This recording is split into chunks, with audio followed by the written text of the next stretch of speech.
hopeful for the next year?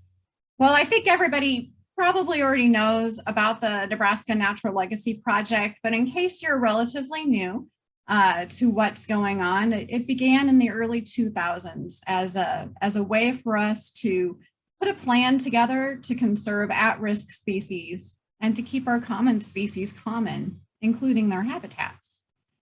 We had a lot of folks involved in the making of our Nebraska Natural Legacy Project. And it is actually our statewide action plan, our state wildlife action plan that was required of us from the U.S. Fish and Wildlife Service, but we turned it into the Nebraska Natural Legacy Project. Again, we had a lot of folks helping us with it from all sorts of organizations, producer groups, conservation organizations, agencies across the state. It's really what's made it be the great project and plan that it has become. And we're actually in the process of rewriting it, and we'll have that done in a couple of years. So we'll be reaching back out and trying to work with everybody again on that process. We've done a lot over the last 20-ish years with the Natural Legacy Project, a lot of conservation through the many different partnerships that we have in the state. Just in the last, 4 or 5 years, we've enhanced or restored about 100,000 acres across the state. And that's, of course, with that incentive-based voluntary conservation that we do with our private landowners across the state. We really couldn't do the conservation that we do in Nebraska without that help from our landowners and the assistance with all of the partners that help us meet with them and get all that conservation on the ground.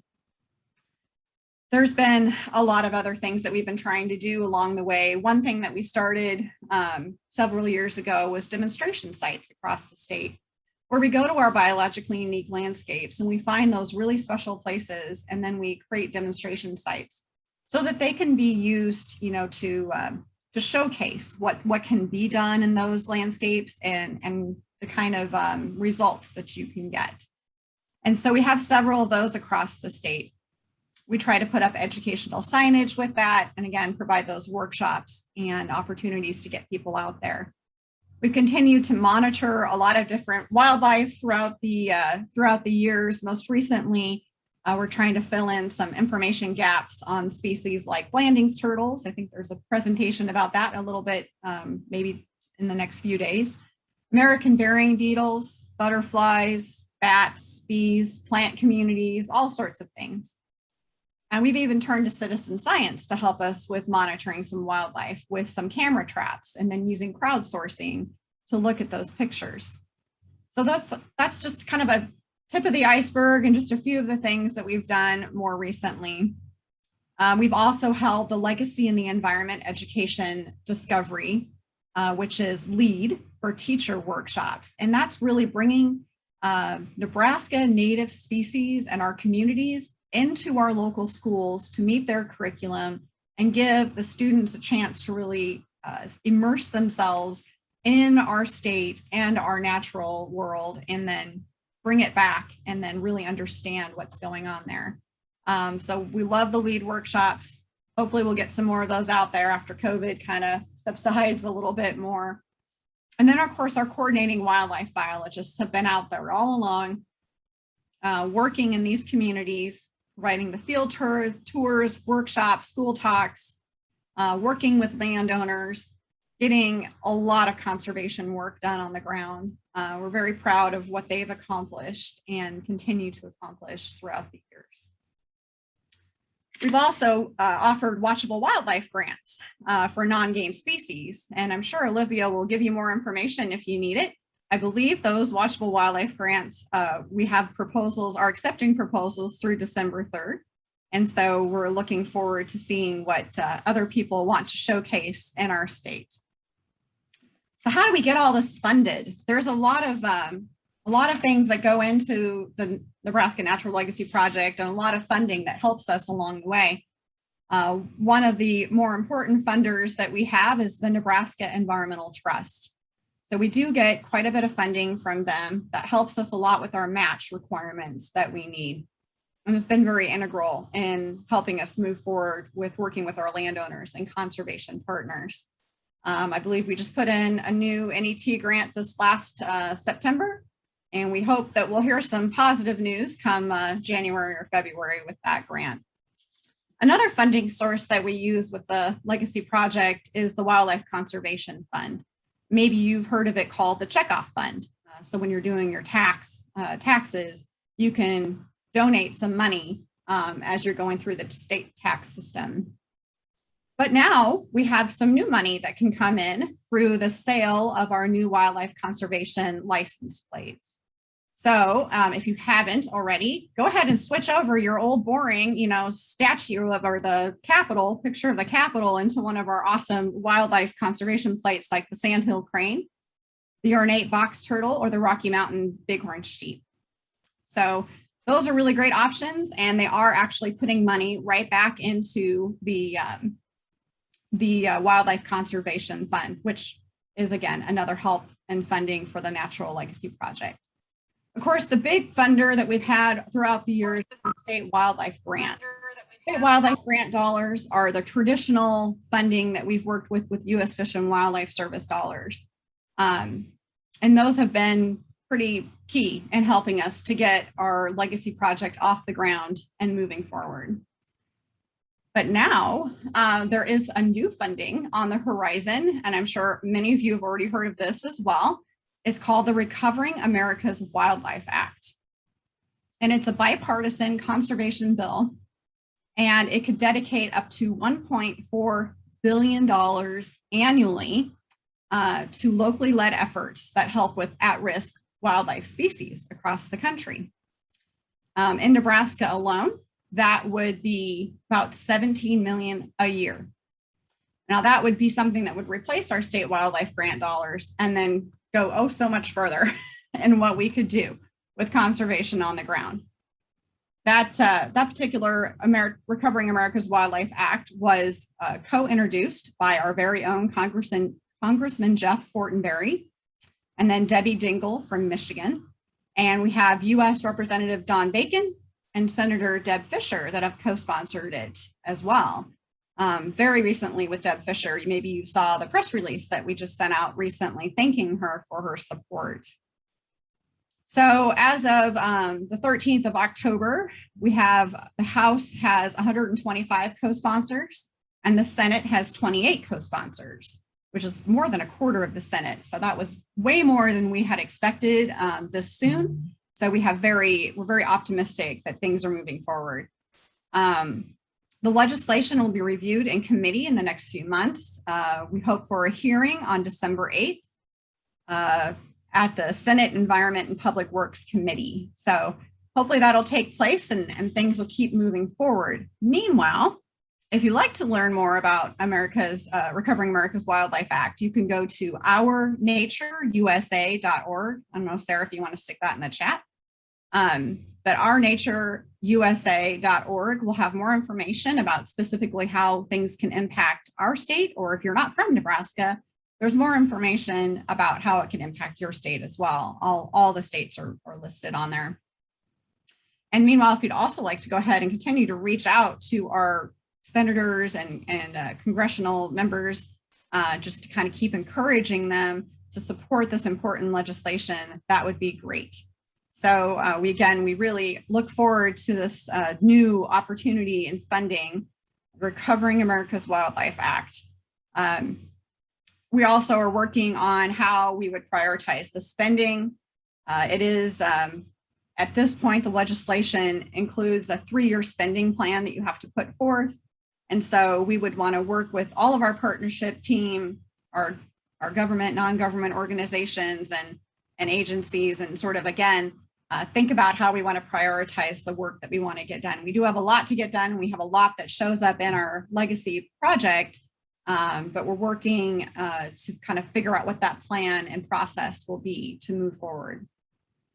So other exciting news in the commission is, I'm sure you probably all recognize that our current director, Jim Douglas, will be retiring in about 2 weeks. He has been nothing but absolutely supportive of the Nebraska Natural Legacy Project. He helped it get off the ground. He continues to support it in every way that he can to make sure that we are taking care of our at-risk species and moving forward in the good direction. And so we will miss him greatly. He has done so much with the conservation in our state, and he's had a really wonderful career. But our new director has been chosen, and it's Tim McCoy. And so I think hopefully most of you know that Tim McCoy is our current deputy director. So the continuity will be absolutely there with the Nebraska Natural Legacy Project. He too has been a key role in supporting everything within the operations and leadership of the Legacy Project, and has also been very supportive of Recovering America's Wildlife Act and helping us to provide more education and get the news out there. So we're really happy to have Tim McCoy be our new director starting on November 2nd. But I think that things will stay pretty much the same as far as the Legacy Project. So we don't expect any big bumps in the road there. Just continuing to move forward with the good conservation work that's going on. So over the next few days, you're going to have a lot of opportunities to learn more about what's been happening in the Legacy Project. And I think you have about 38 presenters with representing 17 different organizations. That's fantastic. I really am excited to hear more about the Great Plains Grassland Initiative. This is a very wonderful opportunity to think big scale and to really try to make a difference in a regional level for our grassland systems. There's a lot of momentum in that arena. There's a lot of interest from all over the country.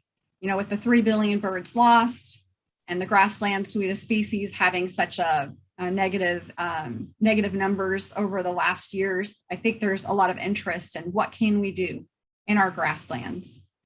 We have some great research and some great information that we have currently in our state, especially in regards to eastern red cedar control. And so putting all of that together and thinking about how we can do grassland conservation on a bigger scale is pretty exciting. And so I'm happy to see that that's going to be a panel discussion this morning later. So I'm looking forward to, hopefully I can make it back on and listen to some of that too. So you're really over the course of the next few days during the conference. I know we can't all share a beer and chat about stuff later, but just continue to really think about sort of that bigger scale of how can we do conservation at that bigger level. What do we need? What kind of things are we lacking that we could need more of that maybe this Recovering America's Wildlife Act could help us with? And then just really, you know, think about how we can continue to move forward on those big levels. And until we meet again in person, I just want to thank all of you who are doing so much for conservation in our state. You're doing great. It is noticed. Very grateful for your continued efforts. And hopefully we can see each other in person again next year. So thank you for your time, and I hope you enjoy the next couple of days. I know I will. Thanks. Thanks so much, Alicia. We know you're busy this morning, but we really appreciate you joining in and doing our welcome today for the Natural Legacy Conference. Alicia's leading the charge for the Wildlife Division and has to head to another meeting soon. Yes, thanks so much, Alicia. I will just say, if you just joined in the last few minutes, we are putting in the chat if you'd like to share where you're from. Go ahead and type that in, especially if you're not located in Nebraska right now. We know we have a few people outside of the state. And you can also type in the chat your favorite native animal in Nebraska.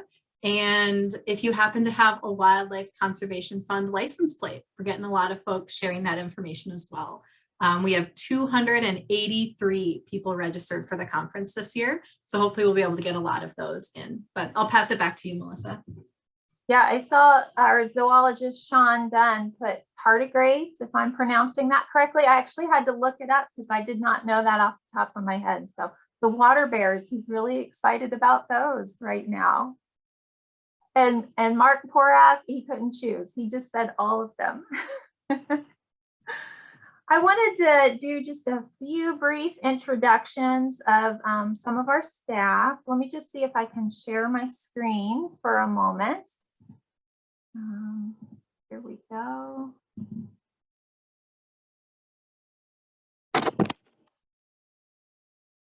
Sorry, I'm working off 2 screens today. Okay, so you should all be able to see the Nebraska Natural Legacy Project book. Is that what you're seeing? The front cover of our State Wildlife Action Plan. Yes, and also has the link down there, nebraskanaturallegacy.org. So anytime you want to get more information, that's a good starting point. And of course, you can always reach out to Sarah Nevison, our natural legacy biologist, or myself. And I wanted to introduce Olivia Dirac. So she wasn't with us last year for the conference when I went around and introduced a lot of our staff. She started last December, so been with us almost a year now. She's a recent graduate from UNL, and she has an MS degree in natural resources. Her thesis involved looking at visitor use at Valentine National Wildlife Refuge, and she had over 2,000 surveys for that project, so pretty impressive. So we're really glad to have her on board now.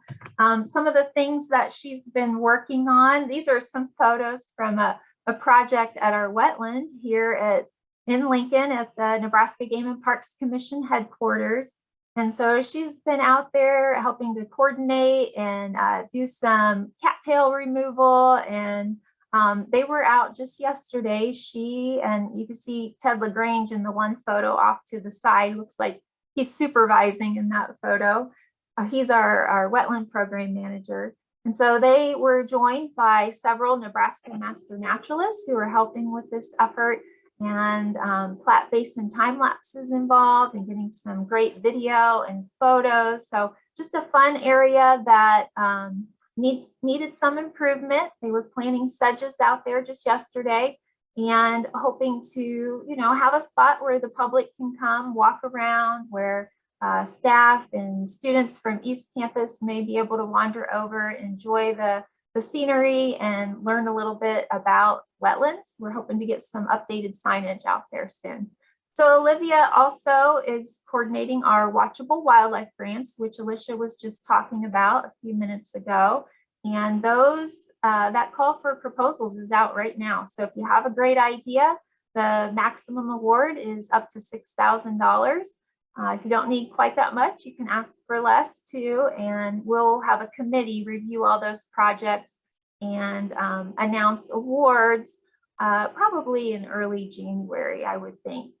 And Olivia's also working on updating our birding website. So we had a birding trail website that has a lot of great information, but is a little outdated now and needs an update. So that should be a really nice product that's going to be produced soon that she's working on. So I am going to stop screen sharing. And I thought it would be nice while we have a few minutes here to introduce some of our other staff. Cody, are you on that you could just say hello and let people know where you are and what you do? Hi, everybody. I'm Cody Dreyer. I'm the pollinator ecologist for Nebraska Game and Parks. I'll be moderating here this first talk session, and I'll be presenting tomorrow. So tune in for some rare butterflies and more, just to give you a little teaser. I see we also have Carolyn Jezierski on. Carolyn is the co-coordinator of our State Wildlife Action Plan. Carolyn, do you just want to say hello and maybe introduce a few of your staff if they're on the call this morning? Hello, Carolyn Jezierski here, and I'm the Nebraska Natural Heritage Program Manager, and as Melissa stated, the co-coordinator for the swap.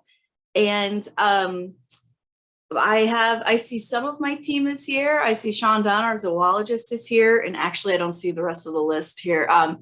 If anyone else is here from the Heritage Program, if you want to introduce yourself, that'd be awesome.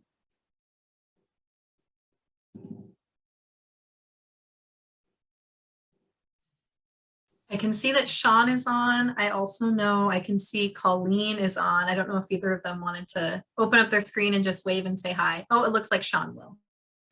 Hi, Sean Dunn, natural heritage zoologist here in Lincoln. And just to respond to Jason's question about if we're doing a management plan for tardigrades, we're not yet, but it is something we're looking at. So just in the maybe phase right now. So thank you.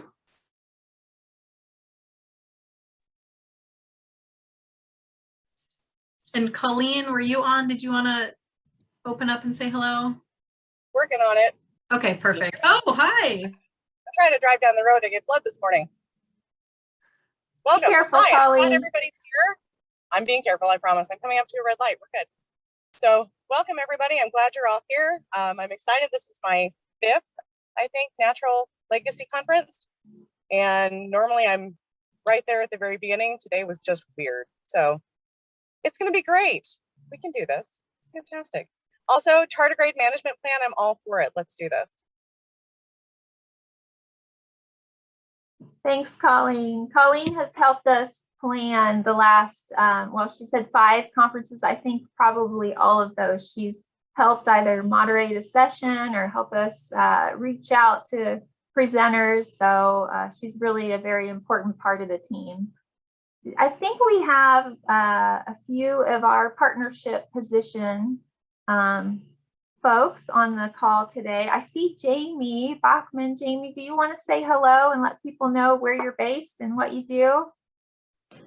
Hi, good morning. I'm Jamie Bachman. I'm in a partnership position with Northern Prairies Land Trust and Nebraska Game and Parks. I'm a wildlife educator, and I am based out of the Norfolk Game and Parks office in the Northeast District. Happy to be here today with y'all. Thanks, Jamie. I don't know if we'll have time to quite go through all of the coordinating wildlife biologists who are on the call today, but if you are available and you just want to write in the chat your name and what part of the state you're based in so that people know how they would reach you if they're interested in learning more about Natural Legacy Project, getting involved. It's always nice to have somebody local to reach out to. And of course, like I said, you can always reach out to staff in the Lincoln office too. And we can help direct you in the right way so you can find all the resources and information that you need. So I'm just keeping things moving right along. I am going to share my screen again because we're getting into our Natural Legacy Awards. And this is something that I really enjoy doing each year. I get really excited about all of the great things that people are doing across the state. So here we go.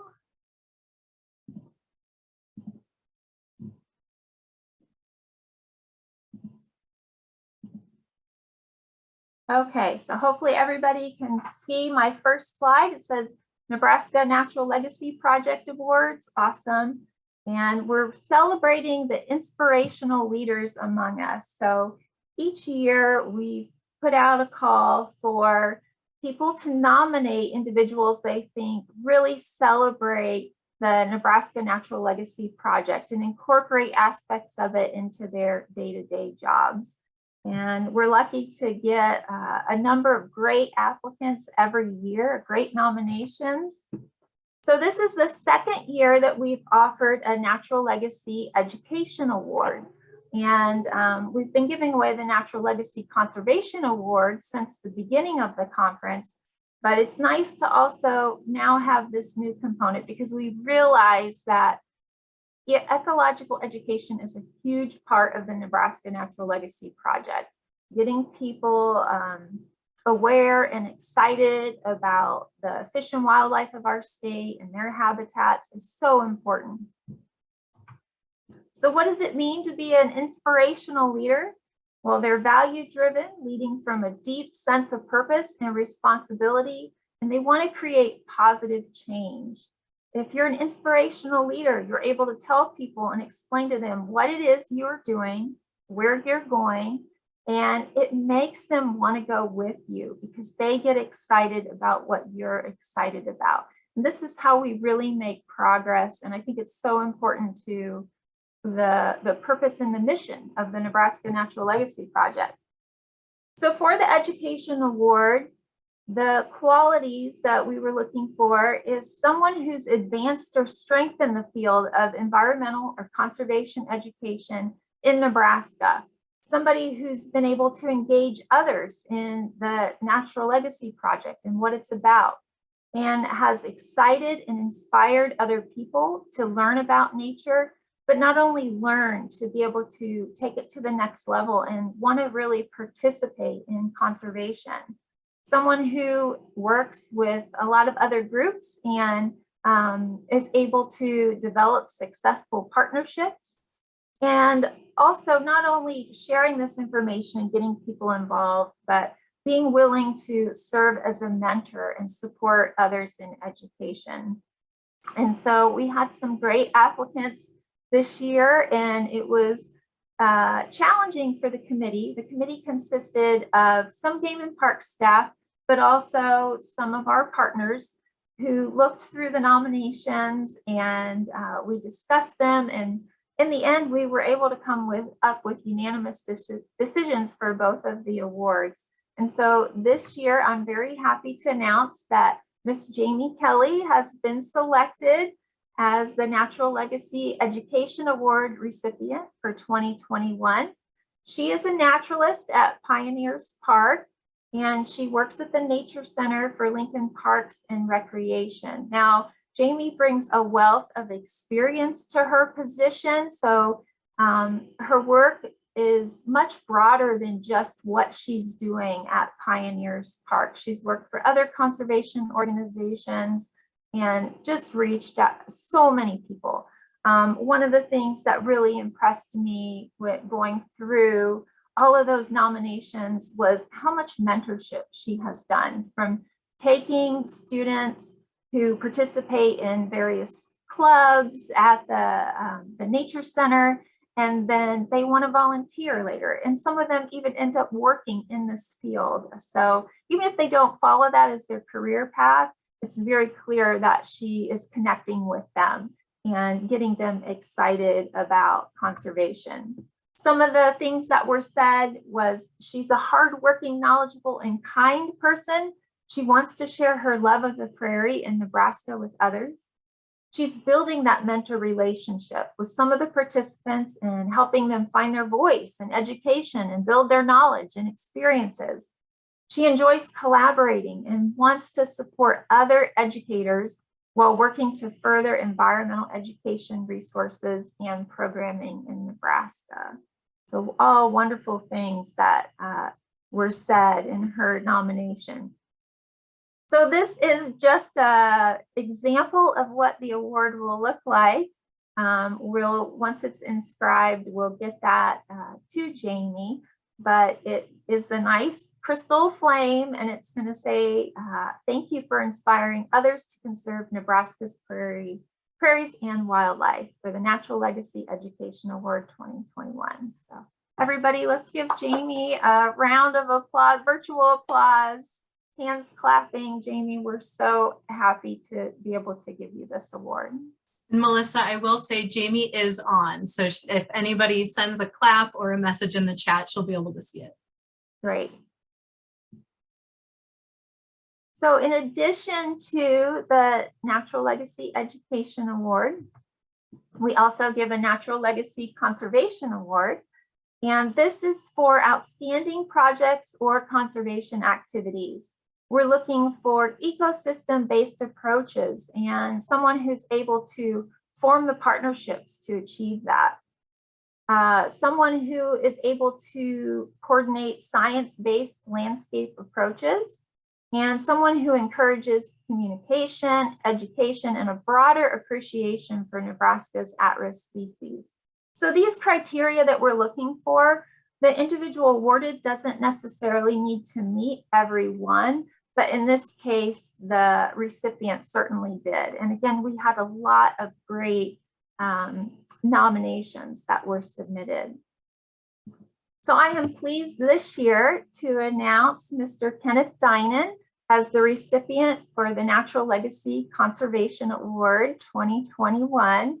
And he is with the Fish and Wildlife Service, and he works for the Partners for Fish and Wildlife program. He is the state coordinator for that effort.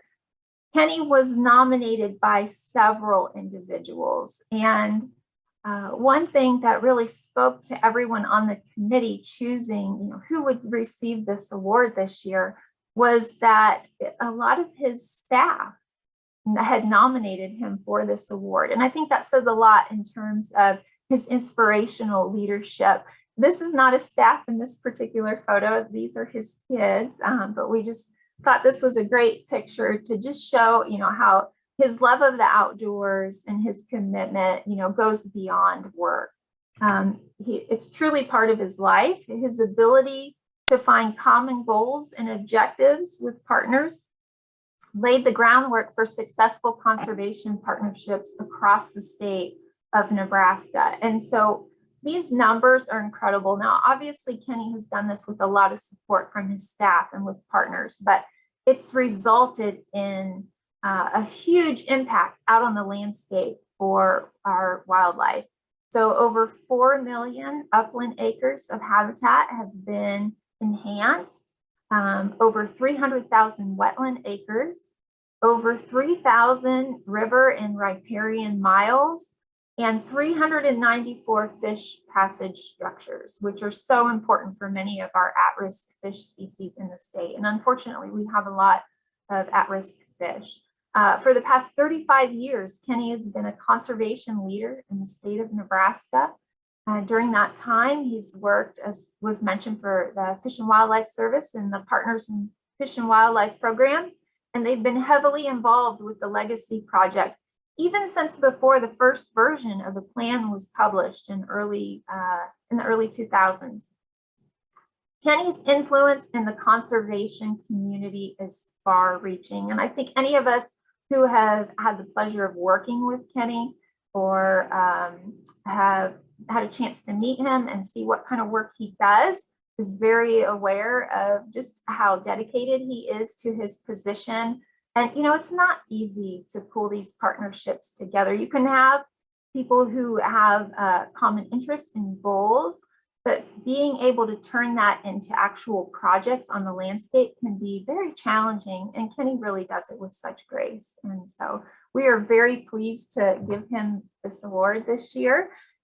This is the Crystal Globe Award that we give out for the Natural Legacy Conservation Award 2021.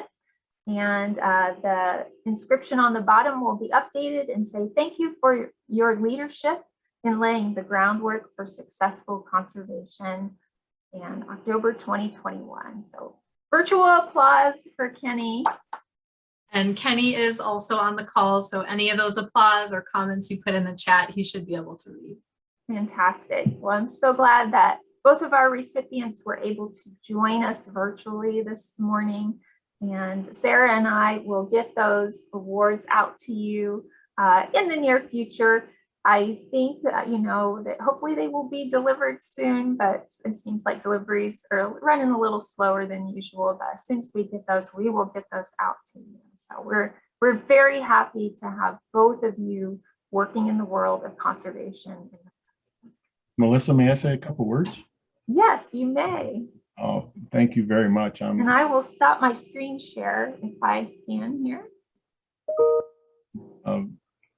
Very surprised and honored for the acknowledgement and the award.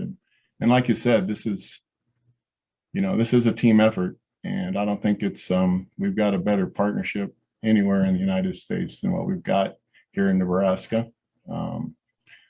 Between the Fish and Wildlife Service, the game and parks, all of our partners, our landowners, we cannot accomplish what we need to accomplish on these landscapes without working together. We accomplish so much more working together than we do individually.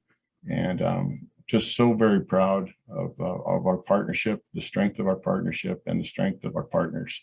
So again, thank you very much. Appreciate the award, but it goes out to a lot of you folks.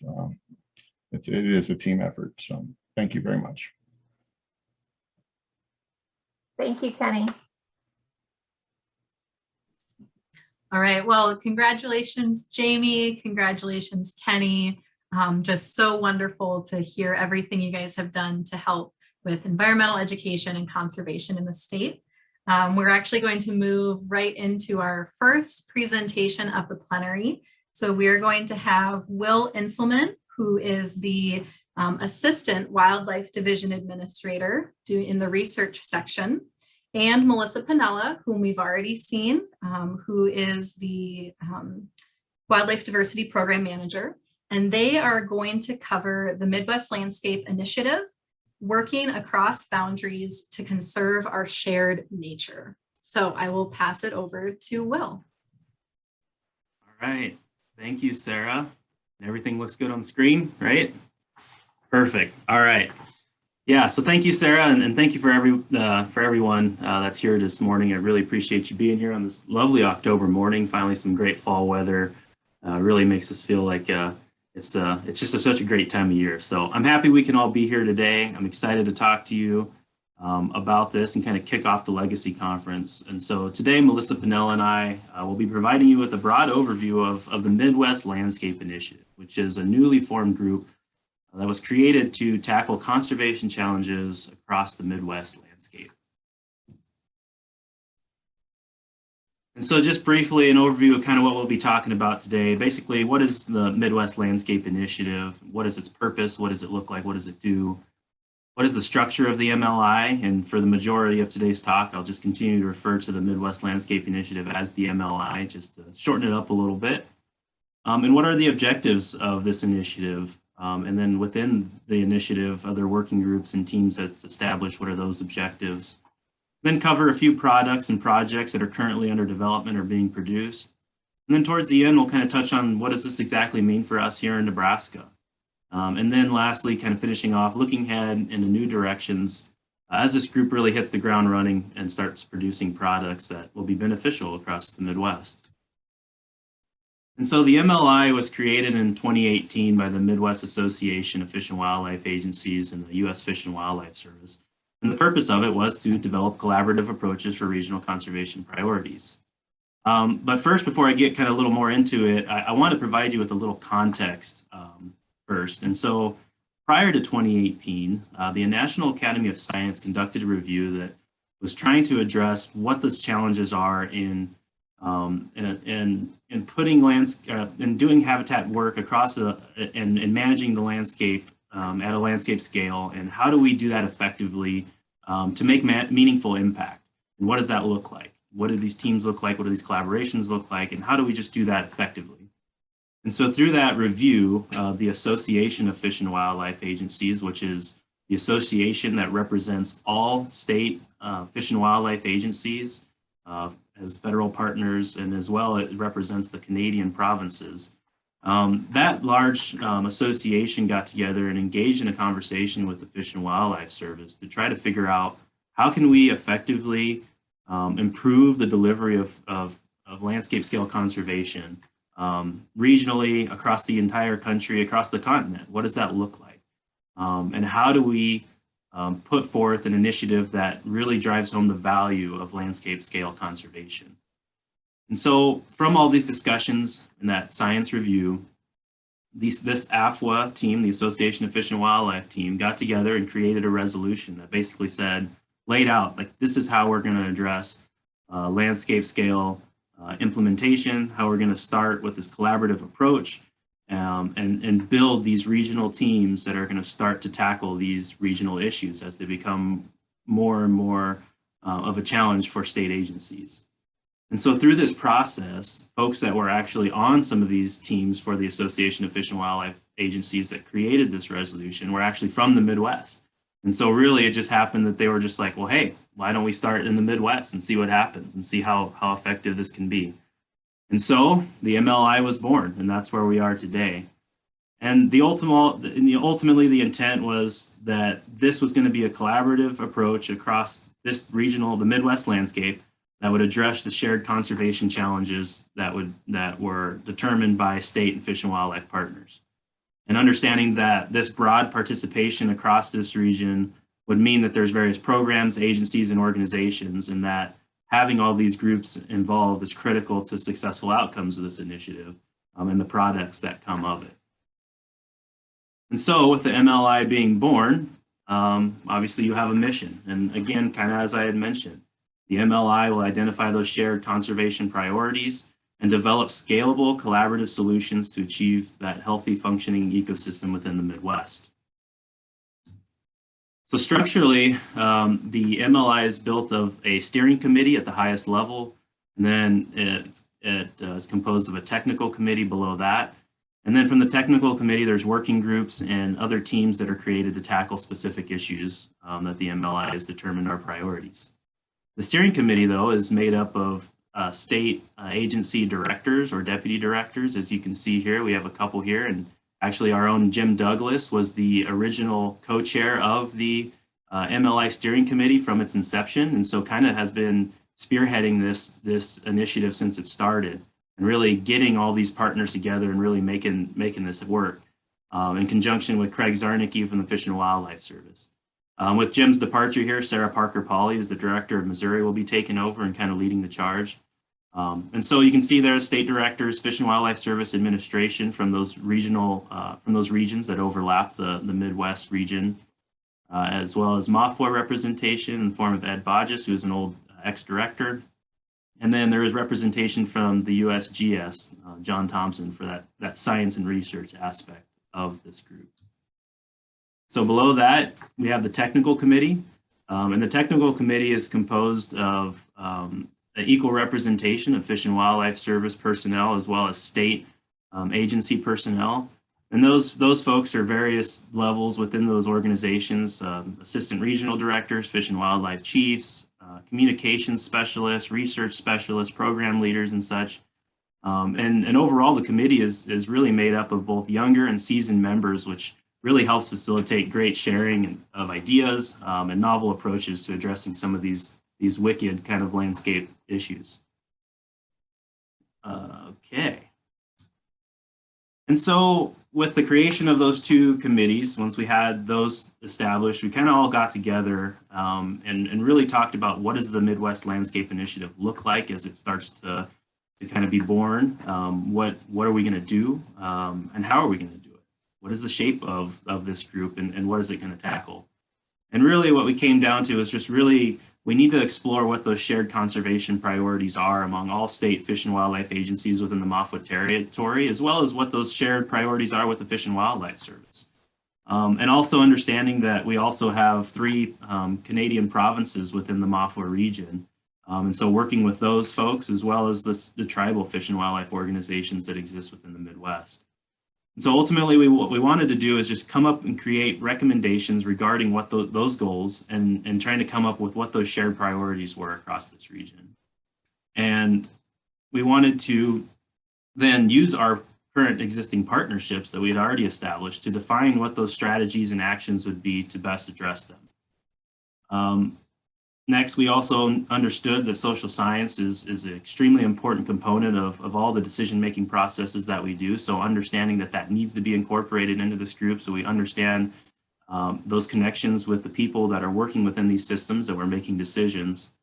And then lastly, use science. We wanted to use science to inform these decisions, but also understanding that with that needed science or the science that currently exists, that there is capacity needed to support those decisions. So understanding that this coordination amongst these groups and all of our partners is key to making this a successful initiative.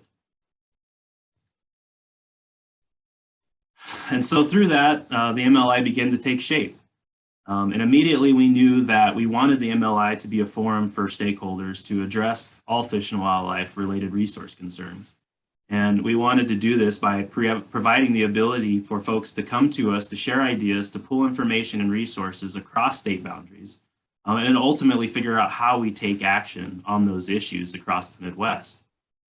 And I think that the structure of the MLI really leads well to this being an action-oriented initiative, because we already start out by having the buy-in at the very highest level from the steering committee. I mean, the steering committee itself is made up of the state fish and wildlife directors that are prominent members of MAFWA, as well as, within this committee. And so those are the folks already making those decisions. So we have that buy-in at the highest level to start to implement a lot of these practices and address these shared priorities that we have. So I think it really leads to this being a great action-oriented initiative.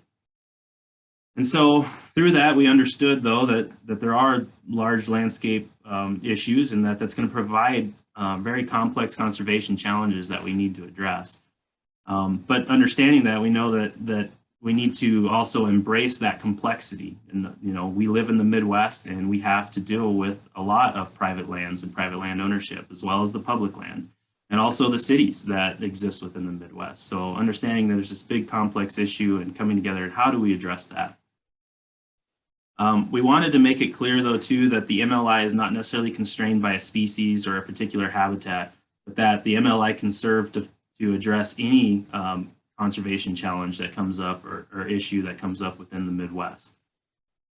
Again, understanding the need to work and really understand those people within our system, so incorporating that social science aspect into the decision-making process, to really understand those people, how we operate, how they operate, and so we continue to be effective in how we manage the system. So when we start to get into kind of the structure below the technical committee, we look at how we kind of broke up some of these initial priorities that were addressed at the onset of the MLI. And a couple of them here, the communications and engagement strategy. So obviously it's kind of just how it says, but we wanted to make the MLI visible. And we wanted to make people really understand what we can do, what products can be produced, and how effective we can work at this kind of regional and national level. So we not only have this MLI initiative within the Midwest, but it's recognized nationally because, as I mentioned, the Association of Fish and Wildlife Agencies was behind this initial push to create these regional collaborations. And secondly, that social science and human dimensions component, I mentioned it multiple times how important that is. And so we're just in the process of forming that up, getting human dimension specialists within these teams to start working and tackling some of these issues to help inform us and as we start to make decisions on the ground across these regions. Oops.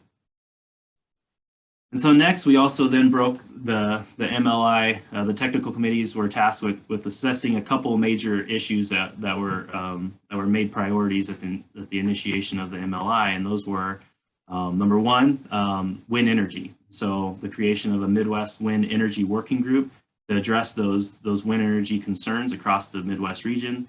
Next was the Habitat Inventory and Assessment Group, Working Group. And then third, the At-Risk Species Working Group. And so briefly, I'm gonna just kind of touch on these working groups a little bit, and then Melissa's gonna kind of jump in here soon to talk about the At-Risk Species Working Group and what they've done. But the Midwest Wind Working Group, again, identify what the impacts are and how to avoid and minimize those impacts of wind energy facilities. There has been talk about also incorporating solar a component as that becomes more of a prominent place in the Midwest and across the nation. And then another objective was to look at how do we develop guidelines for siting and operation so we can continue to minimize those negative effects on wildlife. To date, this group's actually been very effective, initially getting in a various group of stakeholders and really building this working group up to address not only the wildlife concerns, but bringing in wind energy company representatives. And so having the industry involved in these discussions and really working on collaborative approaches on how we can really meet in the middle on some of these things. They've also are currently working on creating a regional best management practice and mitigation framework document with the goal of advancing the consensus on the best types of mitigation approaches across the region, which is really going to help streamline and provide a solid guidance document for that across the Midwest for all state and federal partners. Oh, they're also, oops, excuse me, moving around here.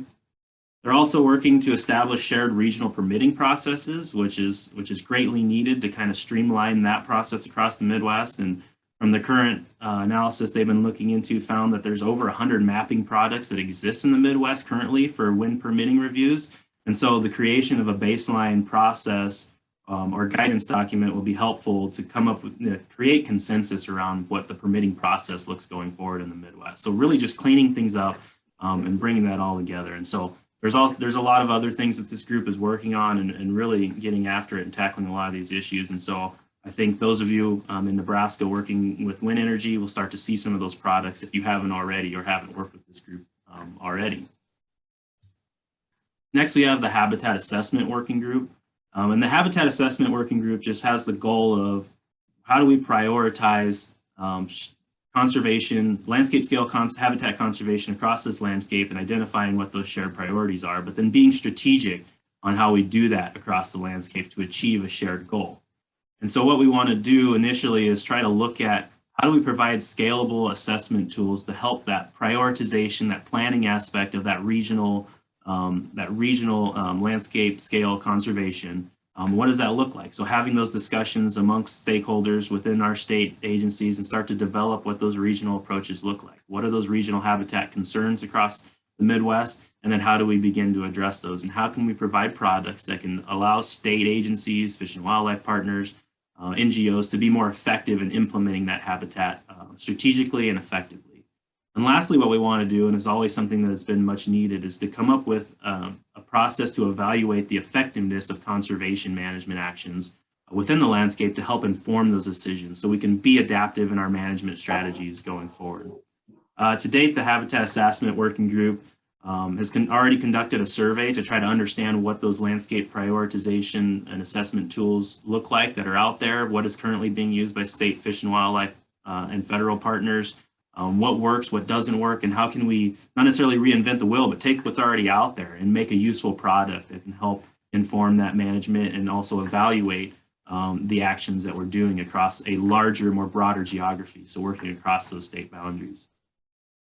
We're also working on identifying, looking at the comparison of available data sets that assess the threats and opportunities and how we can help identify what gaps are out there and what we do know, what we don't know. And then lastly, really looking at how we can maybe be a repository for all these current tools that are out there. And maybe it's just creating a spot for folks to come, having a one-stop shop so we can bring in all these tools from joint ventures, from state agencies, federal partners into one area so we make them useful and available to folks and make them easy. So overall, really looking at how we can tie all these products into making meaningful and scalable habitat conservation across a broad geography within the Midwest region. And so with that, I will stop there and I'm going to turn it over to Melissa to keep on rolling. So here you go, Sounds Melissa. good, Will. Thank you for the excellent overview of Midwest Landscape Initiative this morning. I'm going to start sharing my screen now and kind of pick up where Will left off. Okay, let me maximize this if it'll work. There we go. Okay, so what I would like to do is just give some specific examples of what the at-risk group has been working on and a little bit about the communications and engagement team. So with our at-risk species, we're looking at so many species listed across the MAFWA region, 13 states. And when I say listed in state wildlife action plans. So in Nebraska, we call those our at-risk species. And that is in general, the species of greatest conservation need. So you may hear me use the term SGCN occasionally to refer to that because we like to shorten things when you've got long titles. The point of this was to focus on shared threats and limiting factors for these species and try to stop or reverse population declines and minimize the need for these species to be listed as endangered or threatened in the future, whether we're talking about federal listing or state listing processes. Our objectives in the first few years was to work with state and federal partners within that 13 state region in the MAFWA, the Midwest Association of Fish and Wildlife Agency region, and identify what are the most urgent actions, where can we really be impactful, and explore what the proximate and ultimate drivers are that are causing these species population declines across landscapes. And this has just been a great group that I really enjoyed being involved with and having these discussions. So we wanted to develop this Midwest regional species of greatest conservation need list to help us prioritize and figure out where we can really start to move the needle in the right direction. We coordinated with Terwilliger Consulting Incorporated, and they had some experience doing this type of list with other regions in the Northeast and the Southeast. So the experience they brought to the process was very valuable. And I think, even improved with each iteration. So I really feel like the Midwest, we got the benefit of what was learned from those other regions and provided our own input into how the process could be further improved. And so some products that were developed was this list for the Midwest and a report. And the report is the regional species of greatest conservation need in the Midwestern United States. And I'm happy to share that with anyone later if you reach out to me and are interested in some of the details behind this. So when we look at the entire 13-state region of the Midwest, MAFWA region, we had over 3,300 species. Now you keep in mind this includes plants and insects, and we really needed to whittle that down. And not all states have plants in their state wildlife action plan. So through this process, we weren't able to include them in the regional species of greatest conservation need at this time, although more and more states are starting to recognize plants and want to do revisions to their state wildlife action plan to include them. So right now we're at about 340 species.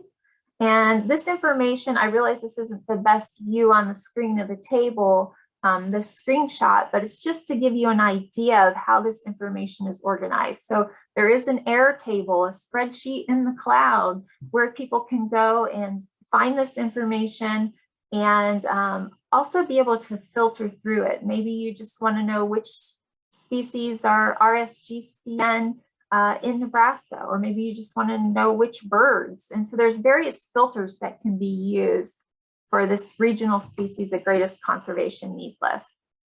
So if you look at the pie chart in your upper right, you can see that of the Midwest species of greatest conservation need, there were, in the red, it's indicated which ones are very high concern. And then the orange is high concern, and yellow, those are considered of moderate concern. So that includes those 340 that I was talking about. And if you look at the other graphic on the page, you can see how this is distributed amongst taxonomic groups. And the Lepidoptera, so our butterflies and moths, there were more of those identified in the region as at risk and important for this process than any other taxonomic group. The freshwater mussels weren't far behind at 47. And really we start to see that from this, there are a lot of aquatic species identified.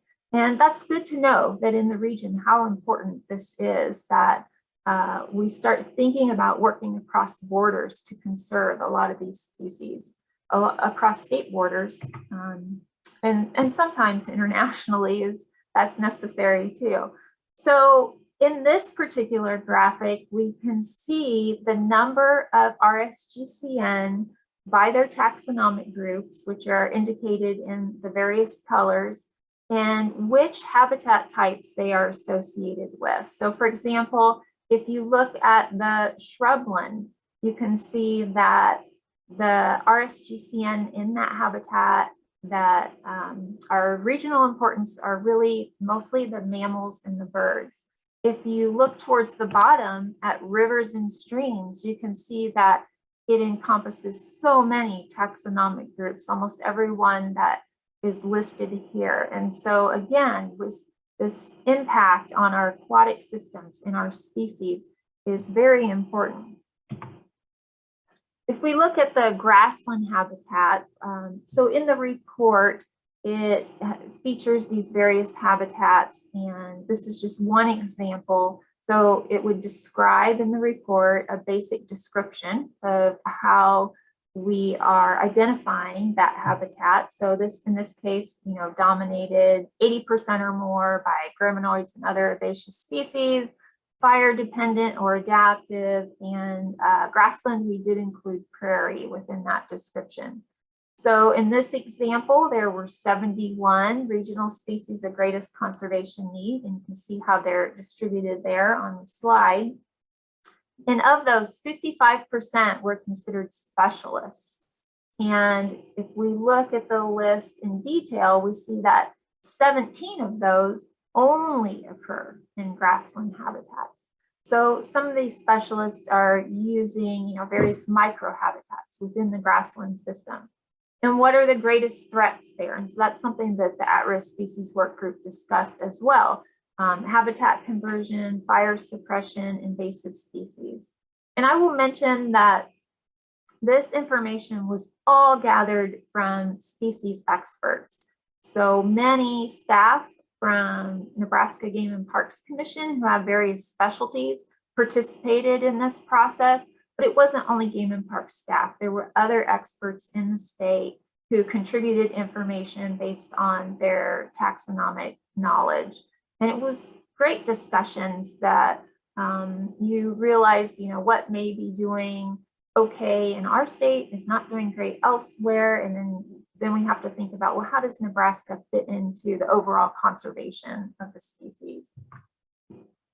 So I'll jump ahead to the communications and engagement team.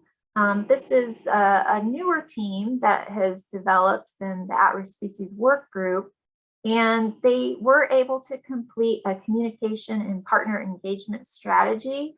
And so again, we worked with a consultant on this, Judy Stokes-Weber, which was really great to have her facilitating our discussions and getting at the core messaging that we want to share. And not only the messaging that needs to be shared, but who are those key audiences that we need to reach. And all of you that are part of the Natural Legacy Conference today, you all are part of those key audiences that we need to get this information out to.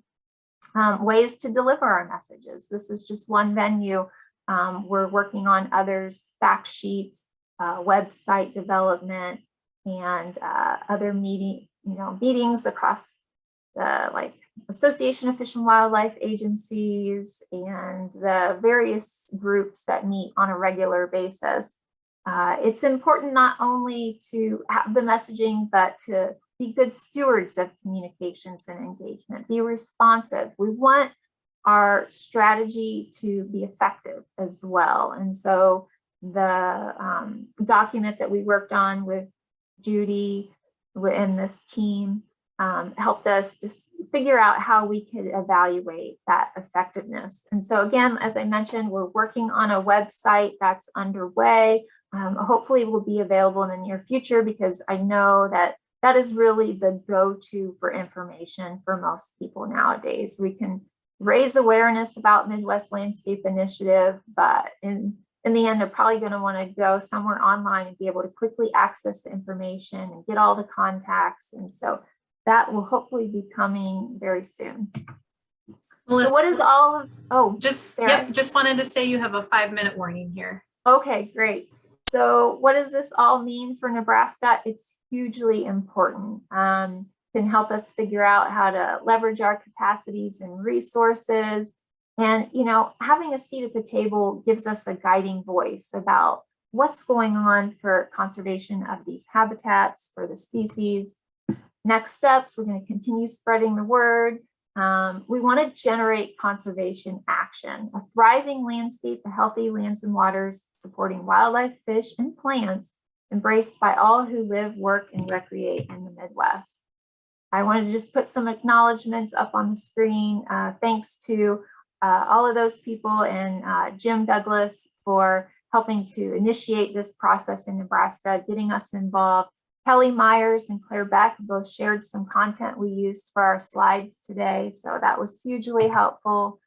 Thank you so much. And I have Will and my contact information up on the screen. Reach out to us anytime if you have questions about any of this or would like some of those resources that I talked about. I'm going to open it up. I think we've got just a few minutes for questions before we learn about the Great Plains Grassland Initiative. Yeah, wonderful. So if anybody does have questions, you are welcome to either type them into the chat, or you can also do the raise hand feature. I don't see anybody having that up right now. I'm just kind of curious, Melissa or Will, did COVID have much of an impact? Did that prevent anything? Did it make anything easier as you were working through this process? I would say that it didn't slow us down too much, because since we are meeting with individuals from other state fish and wildlife agencies and other federal partners, we've been able to meet virtually or talk on the phone to get a lot of this accomplished. In terms of like sharing products, it was really convenient to be able to share screens and see information. Of course, in-person meetings are nice. The at-risk species work group was able to meet in person a couple years ago. And so it was great to be able to hang out with those individuals and have those informal conversations at the end of the day. So we did miss that, but overall, I would say it moved pretty smoothly from my perspective. Yeah, I would agree with everything Melissa said. It didn't really slow us down, and we were still able to meet regularly and have great communication with our own groups and with all the other groups. So yeah, it worked. Great. All right. I still don't see any other questions. Oh, well, it looks like we have a comment. Hillary said, not a question, but there will be an MLI symposium at the Midwest Conference this winter related to the RSGCN work. Yeah, that's Bree Morley. That's nice. Thanks, Hillary. Hillary is actually the co-chair of the wind working group and also part of the MLI technical committee. So I'm happy to see Hillary here. And she can answer any questions if anything's related to the wind working group. But yeah, thanks, Hillary, for that. Yeah, we're looking to use the Midwest Fish and Wildlife Conference kind of as a forum for the MLI to meet regularly and provide that time and space for our state partners, federal partners, and whoever's at the conference to come together and really have those discussions. How do we tackle these landscape issues? What are the issues right now? And so make that a time where we can really work together and figure things out. So it's bringing in that broader stakeholder group, allowing that access to the MLI and those discussions and really figuring those things out. So we're really looking forward to having that as a possibility going forward. And it looks like, fingers crossed, we'll still have Midwest Fish and Wildlife Conference in person in Des Moines, Iowa in February, I believe, coming up soon. So I hope many of you can make it. And if you can, we'll for sure have an MLI session and love to see you all there to kind of sit in on some of these discussions and help contribute. Awesome. Okay, well, thank you so much, Will and Melissa. If there are any other questions or comments about the MLI or about those regional species lists, definitely put them in the chat. I also put both of their email addresses and phone numbers in the chat. So we are going to move on. We're right on time, which is wonderful. We are going to move on to our panel discussion. So we are going to have the Great Plains Grassland Initiative panel, opportunities and roundtable discussions. So here we're going to have a handful of different organizations represented. We have Dirac Twidwell with the University of Nebraska-Lincoln. We have Jeff Nichols from the USDA NRCS. We have Andy Bishop from the Rainwater Basin Joint Venture, TJ Walker from Nebraska Game and Parks Commission, Kelsi Wherman from Pheasants Forever, and then Rich Walters from the Nature Conservancy. And I believe the first one that's going to speak is Dirac. So Dirac, if you are on, you're welcome to take it away.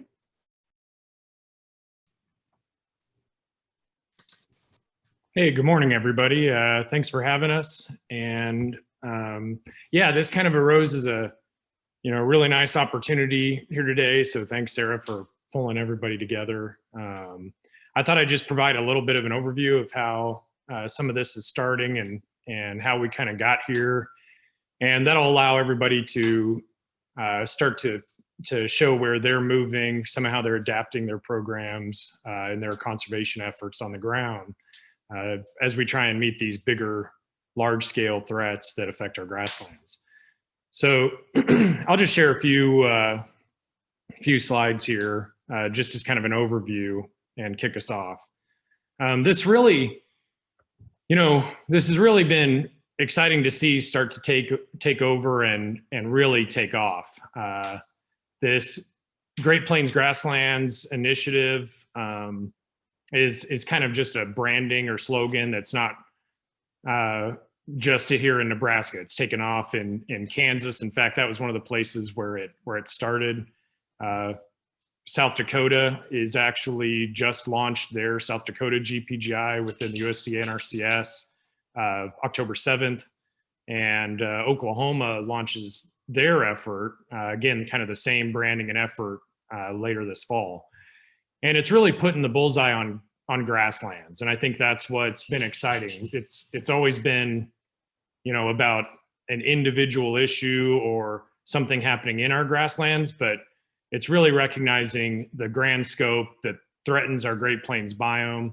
And this is something that a lot of our panelists here today, we've had a ton of work that my lab and myself have been able to do with them on individual properties or individual partnerships, what's going on private lands, and really just learn how do we better address some of these really large scale issues and large scale threats.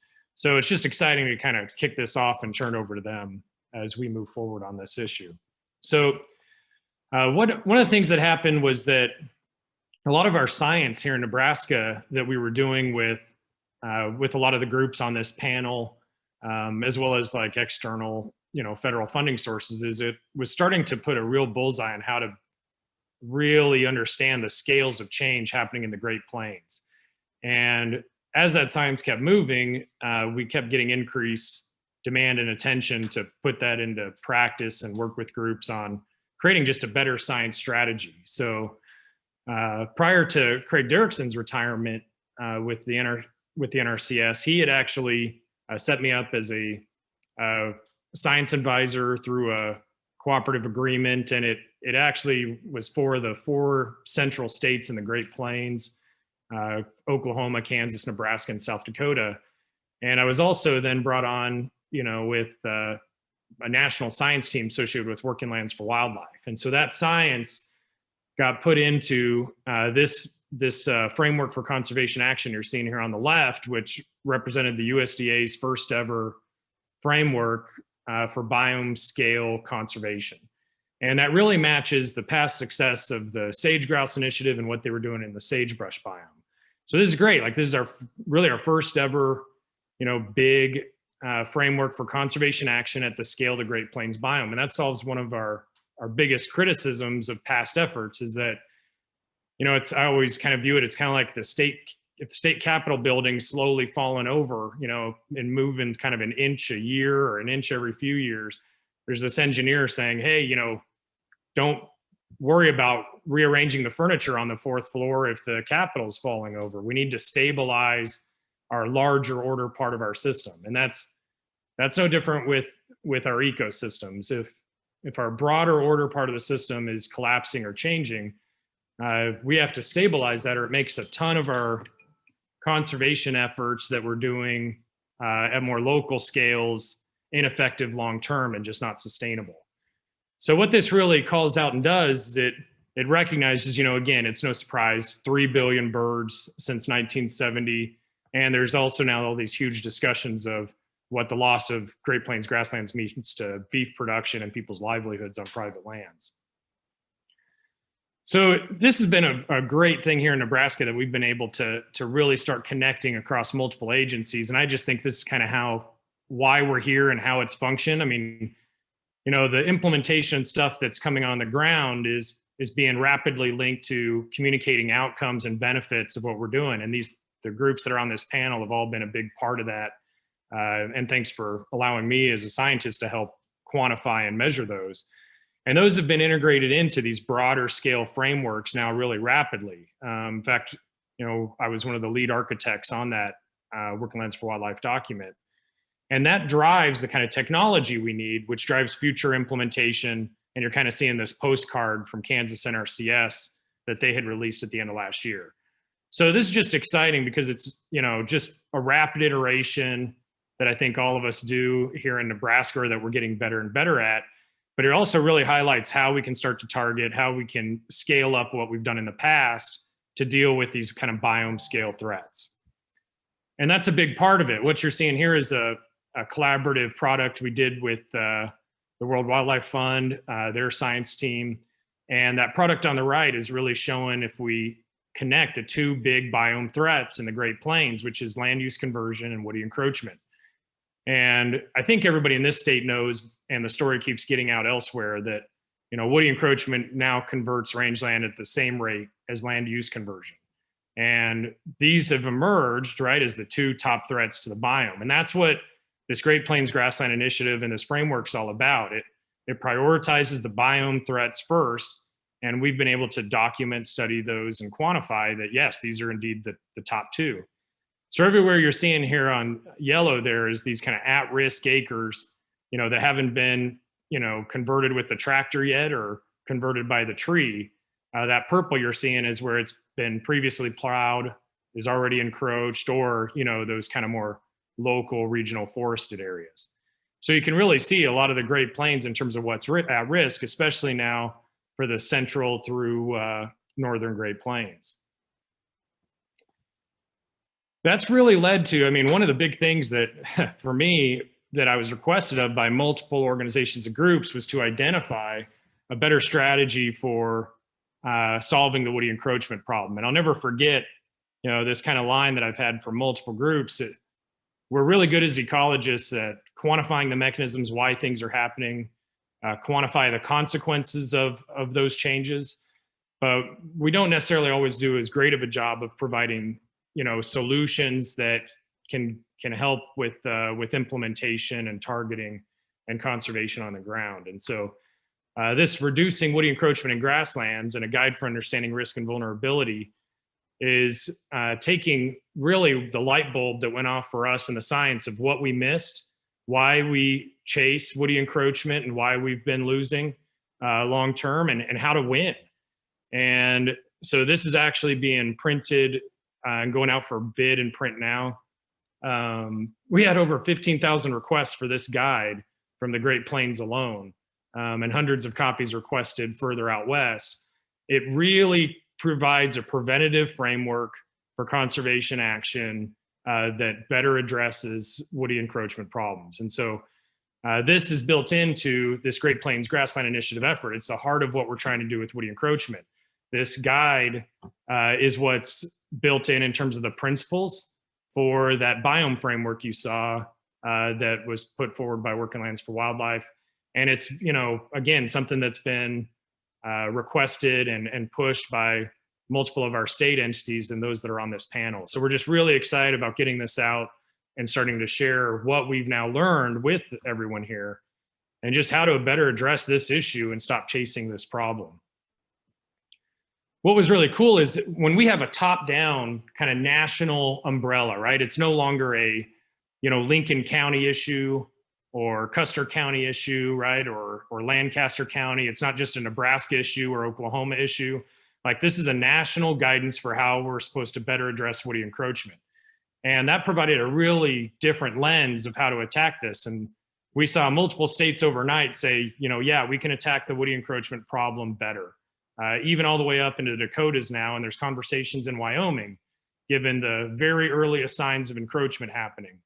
And you can see, like, we were able to start scaling up how we spend our money to where we can be more effective, lower the cost per acre, and start to be able to treat more acres. 92% of that 8 million acres for woodland expansion is within the 4-state region from Oklahoma to South Dakota. So it really shows this really rapid adoption of what we've been able to learn and getting that scientific guide out there. So for me, this is really exciting and a big change.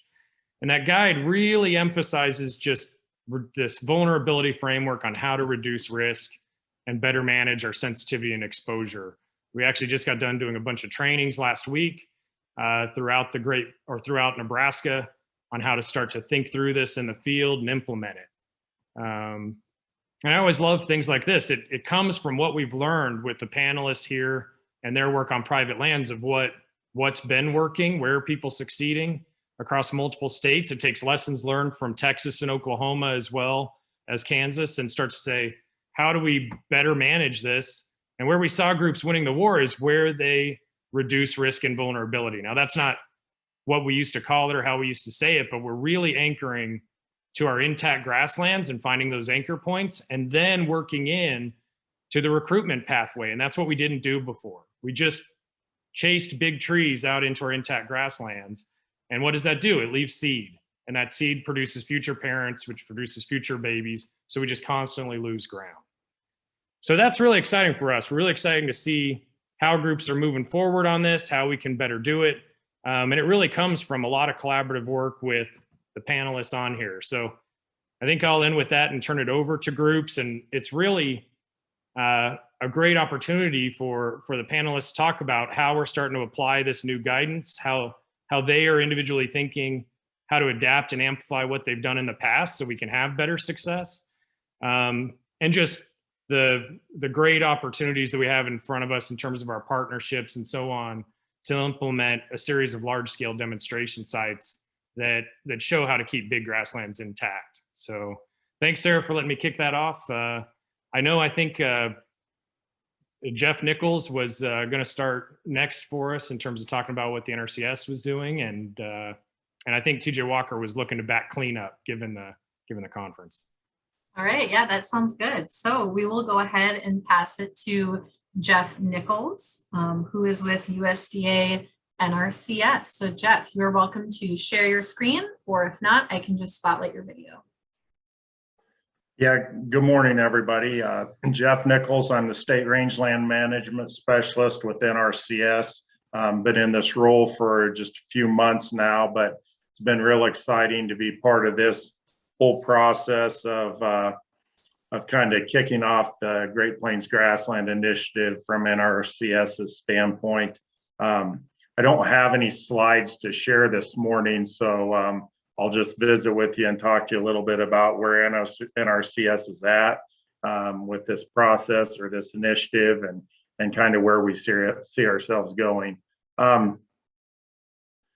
Excited to share that last week we just kicked off 4 in the field training locations across the state of Nebraska to familiarize our NRCS field offices employees within those areas, along with some of the associated partners that work in those different landscapes.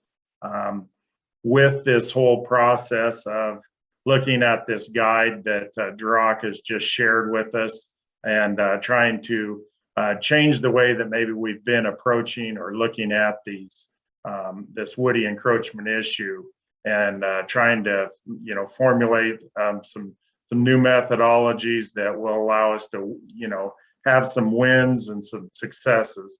I know that there's a lot of areas out there already that are having some good success in this area, brought on by some cooperative efforts with partnering organizations, as well as some NRCS input.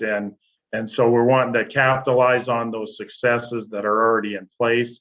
And for that reason, there's been 4 areas or target areas around Nebraska that have been selected to start with, at least for fiscal year 2022, for this Great Plains Grassland Initiative effort. And those 4 areas are one up in northeast Nebraska, associated with the Verdigris Bazille Creek area up there. That's one area where there's been some cultural will demonstrated to already do some prescribed burning and have some success on treating some larger scale areas in that landscape. And then second one would be the Sandhills of Nebraska. And at least for this first initial year, what we're trying to do is concentrate primarily on the eastern Sandhills and maybe east central portion of that, large Sandhills complex, and try to capitalize on some of the successes that have already been started or in place there in the eastern Sandhills. And then the other one would be the Lusk Canyon, biologically unique landscape there in southeast Lincoln County, and extends a little over into Dawson County and down into Frontier County a little bit as well. But there's been some good success there with some work that the local Prescribed Burn Association, that group of landowners has been very successful in turning around some transition large scale transitions to, woody encroachment in that landscape. And so wanting to capitalize on some of the successes that group has had and continue to support them and expand on some of the things that they've already got in place. And then finally, the fourth area that we'll be concentrating on would be in the mixed grass prairies of Southwest Nebraska. This is an area where everything from very little encroachment has taken place in some of the furthest southwest areas, but as we move north and east in that area, we start picking up some of the encroachment. But it's light enough that I think that if we can start getting some areas where there's some success within there, we can have these be some areas that we can show some demonstration of success in beating back this problem. So anyway, we're just excited that we were able to kick off those 4 trainings last week and get our field office folks at least familiar with the process and looking at the problem in a little different way. We're going to be supporting our efforts this year. We've allocated $1.2 million out of our existing EQIP funding that we're going to target towards this Great Plains Grassland Initiative. And then with that, we'll be targeting that to these 4 target areas across the state. And then with that, we'll be adding a couple of tools to the toolbox for our planners to utilize to help serve as incentives for landowners to become interested in participating in this initiative. And the hope is that we'll be able to, by using the principles in this guide for woody encroachment and using the risk and vulnerability approaches described therein, that we will shift our planners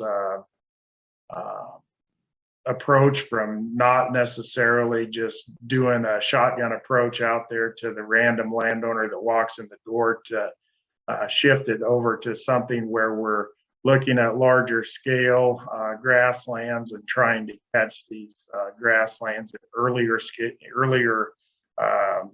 phases of encroachment, and trying to work with these landowners earlier in the process and on a larger scale than what we've been doing, and not in such a random approach. So that's our goals, and that's what we're going to be shooting for this next year through the NRCS and the EQIP program. And we look forward to working with the partners that will be in this process along with us. So that's what I have for right now, and I'll look forward to questions as the panel goes along. All right, wonderful. Thank you so much, Jeff. Great to hear that there was really successful field tours last week for NRCS's side. Next, we're going to move on to Andy Bishop. So Andy, you are welcome to share your screen. Otherwise, I'll just spotlight your video. And he is with the Rainwater Basin joint venture to discuss the Great Plains Grassland Initiative. All right, looks like he has some slides. Go ahead and share those, Andy. Well, thank you for the opportunity to present today. I'm really going to try to highlight what the Rainwater Basin joint venture staff are trying to develop that I think are going to support a lot of the conservation partners that really make up the success of the joint venture as a partnership. And everybody on the call can relate to being part of that partnership. And so one thing that we feel like a niche that the joint venture staff could really support the partners in the GPGI is with the outreach efforts. With being a 1619 collaboration cooperator with USDA, we have the field boundaries owner operator type information. So we have a NIFWIF grant in hand and working with the Sandhills Task Force and other partners that are working in the Sandhills, directly mailing out the vulnerability guide to any landowner with 640 acres or greater that will highlight the partners that are doing work in the Sandhills and the opportunities to work with these different partners. So we're still in the planning aspects of that. We see a great opportunity for us to help with that strategic marketing within the 4 core landscapes, as well as some of these other landscapes that we know we have important grasslands that aren't yet a a priority for the GPGI, but we do want to have better technical assistance. So really focusing our marketing and outreach efforts with the great new materials and science that's been made available, both in the vulnerability assessment guide, the Great Plains biome, and then some of the information that we have in our implementation plan about the grasslands and importance to at-risk bird species, especially some of those that were Dirac highlighted with the 3 billion birds report. The next element that we feel we can really take a lead role in is the geospatial support. Doing a lot of the land cover assessments to both work with the RAP data sets that the Working Lands for Wildlife teams have developed for grassland cores, but also trying to look at some of the species response. That also comes with a project tracking database where we've been able to work with USDA to incorporate all of the EQIP practices, as well as a lot of our partner programs that have been delivered to try to look at cultural will based on implementation. So trying to be able to be that repository for where have projects been done, but also using those project delineations to try to highlight not just dollars and acres, but with some of our species modeling, we can actually talk about grasshopper sparrows or greater prairie chickens or western meadowlarks that have been impacted by these different programs that have been delivered both in the past, but also as we move forward. And I've already alluded to the decision support tools, but also the species distribution models or SDMs. I don't want to talk much about those. Daniel will have a great presentation about how we've been able to work with the BBS model or BBS data sets to model out species distribution for multiple grassland species, as well as the work we've been able to do with game and parks on the prairie grouse monitoring so that we're able to generate greater prairie chicken, sharp-tailed grouse species models. And we'll be working on some abundance models with that core team, Will Inselman, John Locks, TJ Walker, and others. So we'll be able to do that outcome-based monitoring, both for those other grasshopper or grassland birds, but also the prairie grouse. And then one tool that I'm really excited about, the background of this slide, is the field data collection for rabbit, which is range and brush estimation toolbox, which will be an online GIS tool that will help us do site level estimates based on the different EQIP practice payment scenarios for ultra low, low, medium density, within that track that should help us streamline contract development. And then leverage capacity. We've been able to leverage grant funding for prescribed fire with Forest Service, with the Nature Conservancy. We're in the process of hiring a burn plan specialist to write burn plans with Central Platte Natural Resources District. So beginning to try to understand the bottlenecks and leverage the capacity and the funding for that job approval authority. And then, lastly, the financial assistance through grants, where there might be a bottleneck that we can't address with EQIP, or we've got additional demand that exceeds what we have opportunities for. So, continuing to leverage grants, leverage partner resources to have that supplemental financial assistance to maximize our on the ground delivery work. And then, the one last question we had about where are you going to work for your new large scale demonstration sites?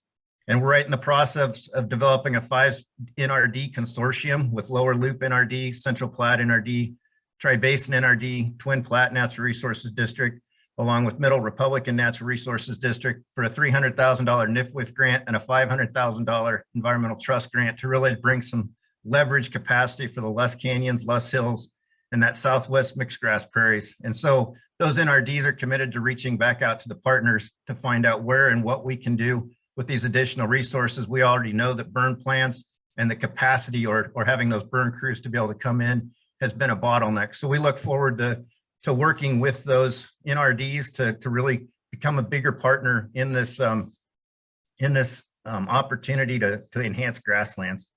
This last slide is just an example of the products, the Dick Sissel model that then, we have other species. We're able to combine those to identify grassland cores. And this is for our geography, the Rainwater Basin, by our different geographic focus areas. We can step these down to BLUs or BULs, NRD boundaries, et cetera. The map to the bottom right, the red dots, that's all the grassland projects that were developed over the last 5 years through all the partners. So we have a tremendous conservation investment going on. How can we work with the partners to help strategically focus those more effectively in the future? And then this is just another product that we developed with Dirac's lab, looking at grassland cores, expansion and dispersal. So I think that's really where we're trying to bring some of the science and some of the tools that we feel that the staff have skill sets, but we need the insights from the partners to make sure that we're building the right tools for the partners in the right places. So with that, thank you very much for the opportunity to highlight these tools, and I think the opportunities where our staff can really support the partners out there. Awesome. Thank you so much, Andy. The slides were really informative. Appreciate that. And like you said, Dana Varner, also with Rainwater Basin, is going to be speaking later today at noon, highlighting one of those specific projects with you guys.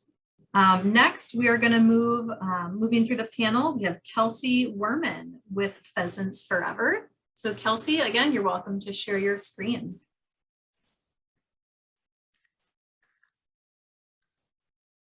All right, good morning. I'm Kelsi Wherman. I'm the Pheasants Forever State Coordinator, and I just want to go over I've got a handful of slides here to kind of show where we've got boots on the ground and where we're focusing our efforts on, specifically cedar removal, either mechanical or with use of fire and deferred grazing and grassland management practices. And so I'm going to start off just showing just kind of our statewide biologist map. We've got almost 30 positions out there with doing it in various capacities, farm bill biologists, the ones that work within USDA, and then some coordinating wildlife biologists as well. And so just jumping over, so that was kind of the broad map of the biologists. And then we also have, we have 8 staff located within these kind of geographies and these focus areas. But 5 of them are really more specific to eastern red cedar control and grassland management. And this overlaps a little bit with the grassland initiative target areas that Jeff Nichols mentioned. And so I just want to quickly kind of go through, just give examples of what projects these individuals are working with. The Eastern Sandhills, which is one of the focus areas within the grassland initiative. Sorry, my slides are a little jumpy there. So just within, I picked dates from 2014. That's when we started to kind of do our combined reporting and a little more comprehensive reporting. And so just within about 7 years, the individuals there, Ryan Lodge, and then recently Lacey Clark, they've impacted about 164,000 acres just on the grassland activities listed above. And those are just the applied acres. When you're a biologist, you work with some individuals, you write them up a plan, and that doesn't always mean that they're going to follow it or they're going to do it. But these are the acres that actually did get implemented on the ground. All of the acres on the slides that I show, and just a couple photos of what those look like, just to give you an example. So as we're talking about scaling up and using our resources and being more economically strategic, this is an example of what we're talking about. So, traditionally we talk about the shotgun approach and not being as strategic and not necessarily looking at the science. This is what happens when you kind of pull all of those things together. You start focusing on these low density cedars and ultra low density cedars, where it's a lot cheaper to go in and take care of the problem, either mechanically or through fire, as opposed to letting it sit and letting those trees grow up. And then all of a sudden, nobody can afford to take care of the problem, and including the landowner. And so then, so that's just kind of what the individuals are working with, or at least being a little more focused with.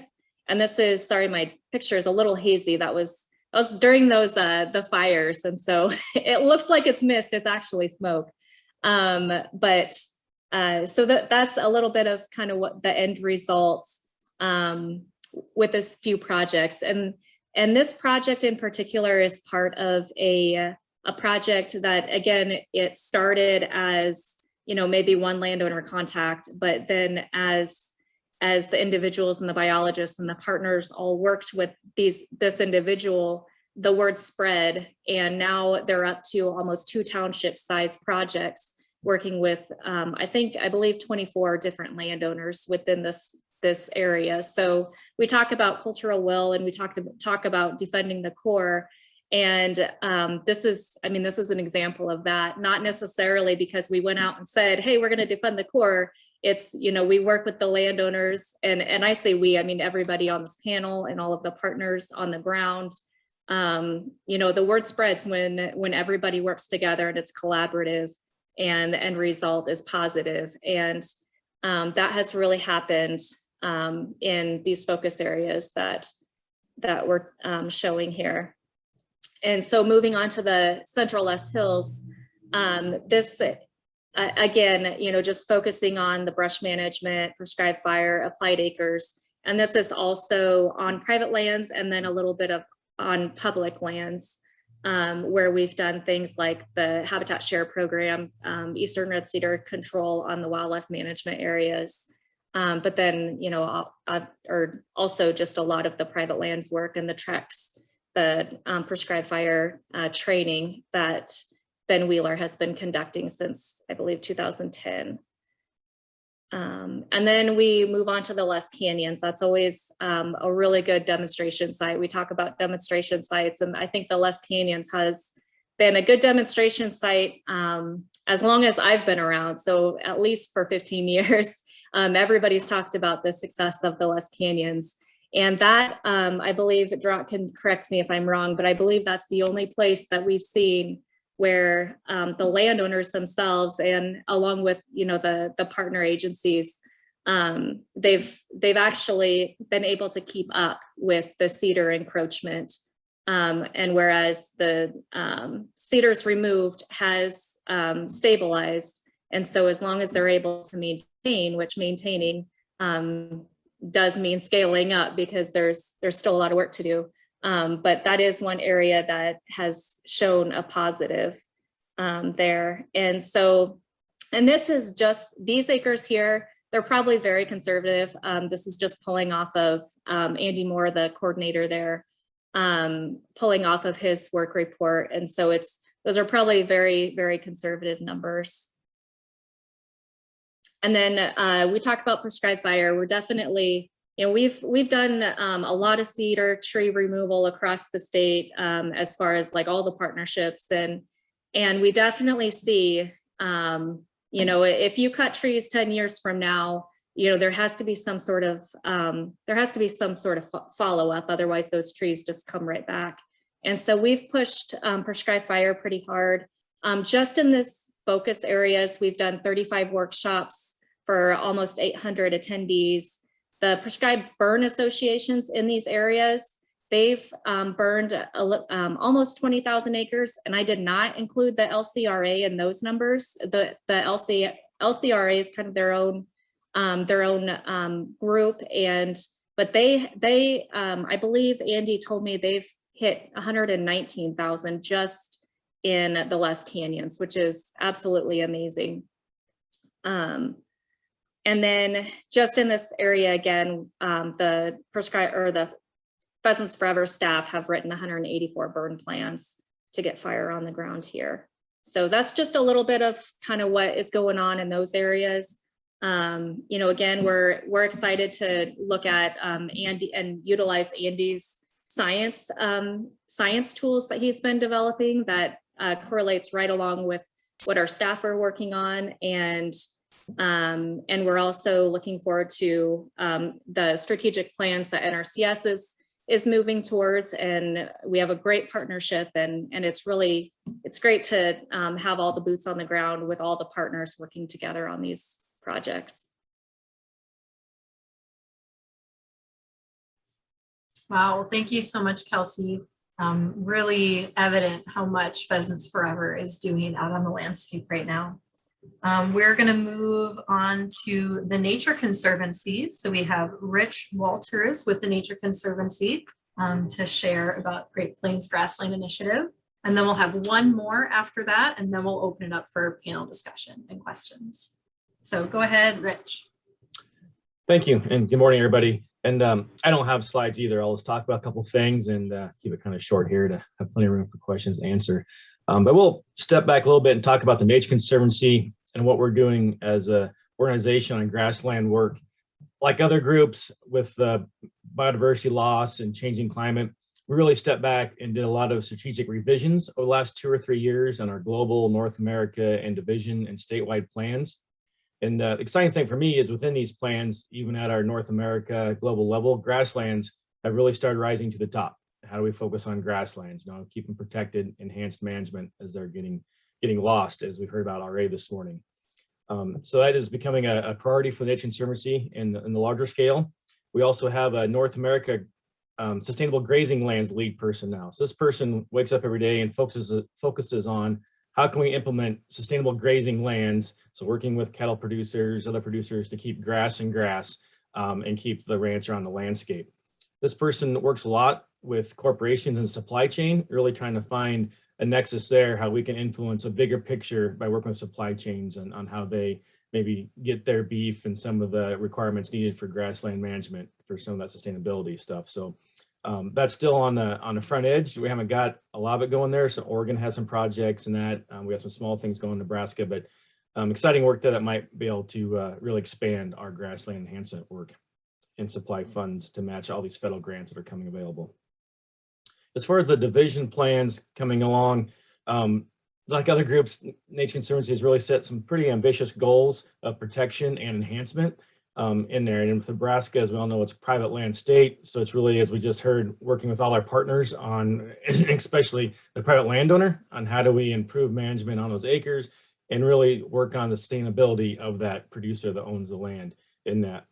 A couple of things Nature Conservancy is working on with partners is what we're calling whole ranch planning. It's been out there a long time, but with the Sandhills Task Force, we're funding a half position with them. And this person goes out and works with producers and basically offers a lot of training opportunities on planning efforts. It could be grazing, drought, transitional, financial planning, all kinds of stuff that can help hopefully allow a landowner to stay on the land and maybe lessen the risk of these other things that are happening out there with conversion or developments. If we feel if we can get them more sustainable, those things aren't quite as eager to look at, and we keep grass the right side up. So that position is only a year in and already done great things. I don't have the numbers, but I think it's around 60 to 70,000 acres already enrolled in some of those whole ranch planning. World Wildlife Fund is also partnering in this position, and they have a person on the ground doing the same work as well as others. So that's going on.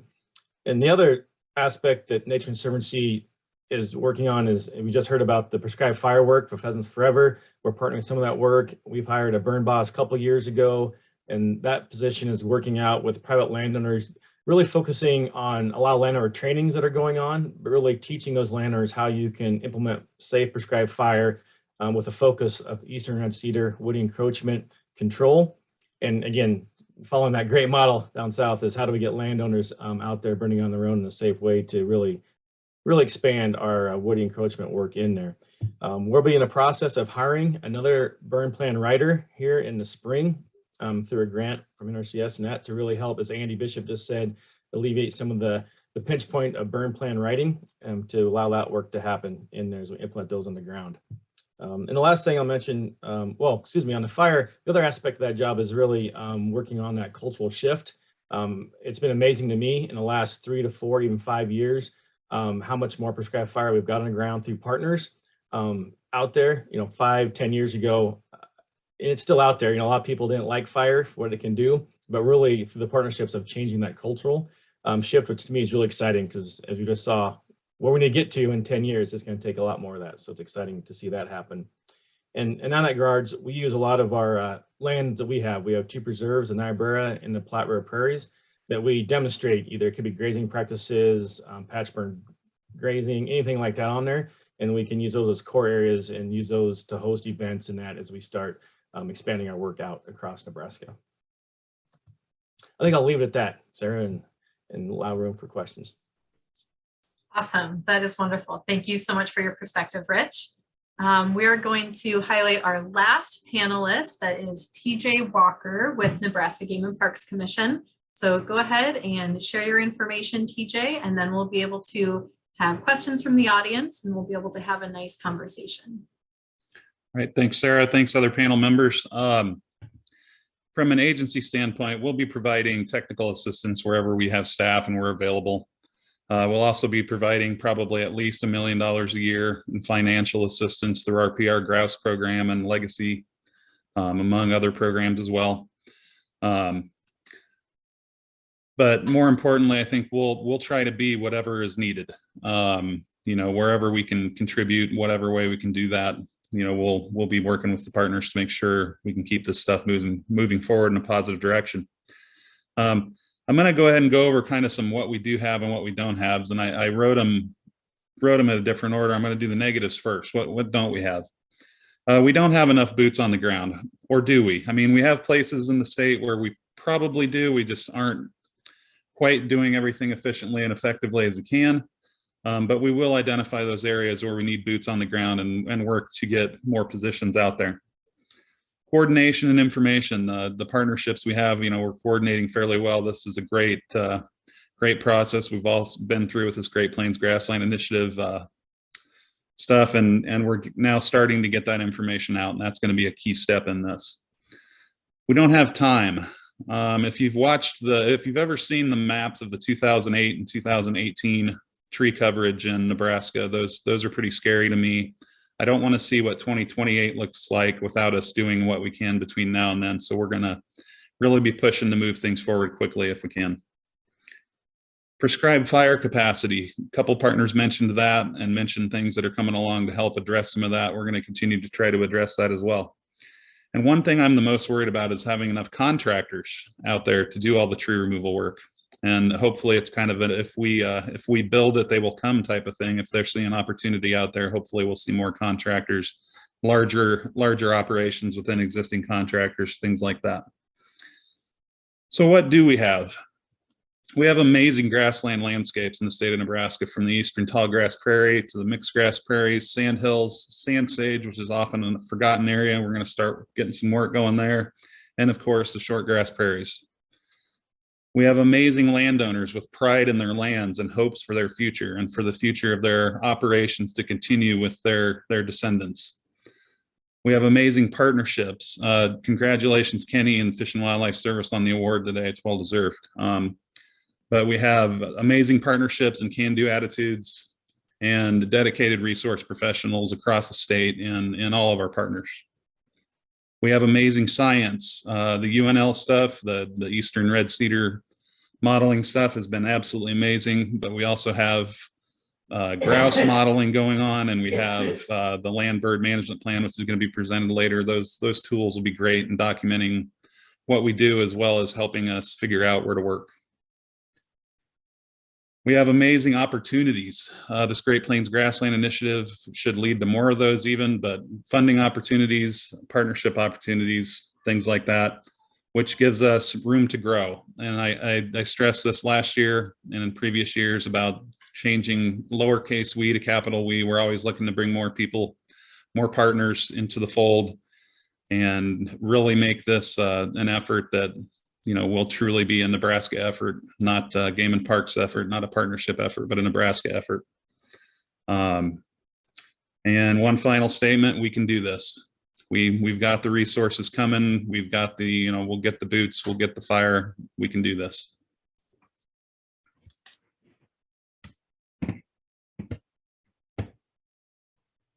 Awesome, TJ. Thank you so much. We appreciate the optimism there.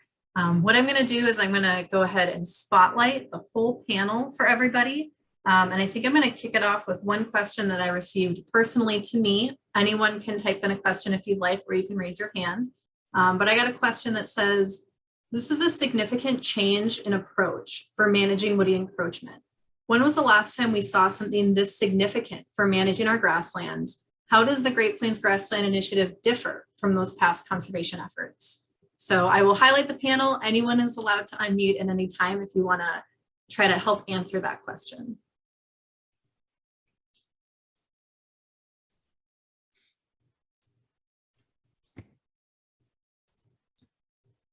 Well, I could take a stab at it. Ultimately, the goal of this is to be more landowner driven. we really need the landowner buy-in. We hope, we hope eventually that some of this stuff landowners are taking on and adopting and doing themselves without us even providing incentives.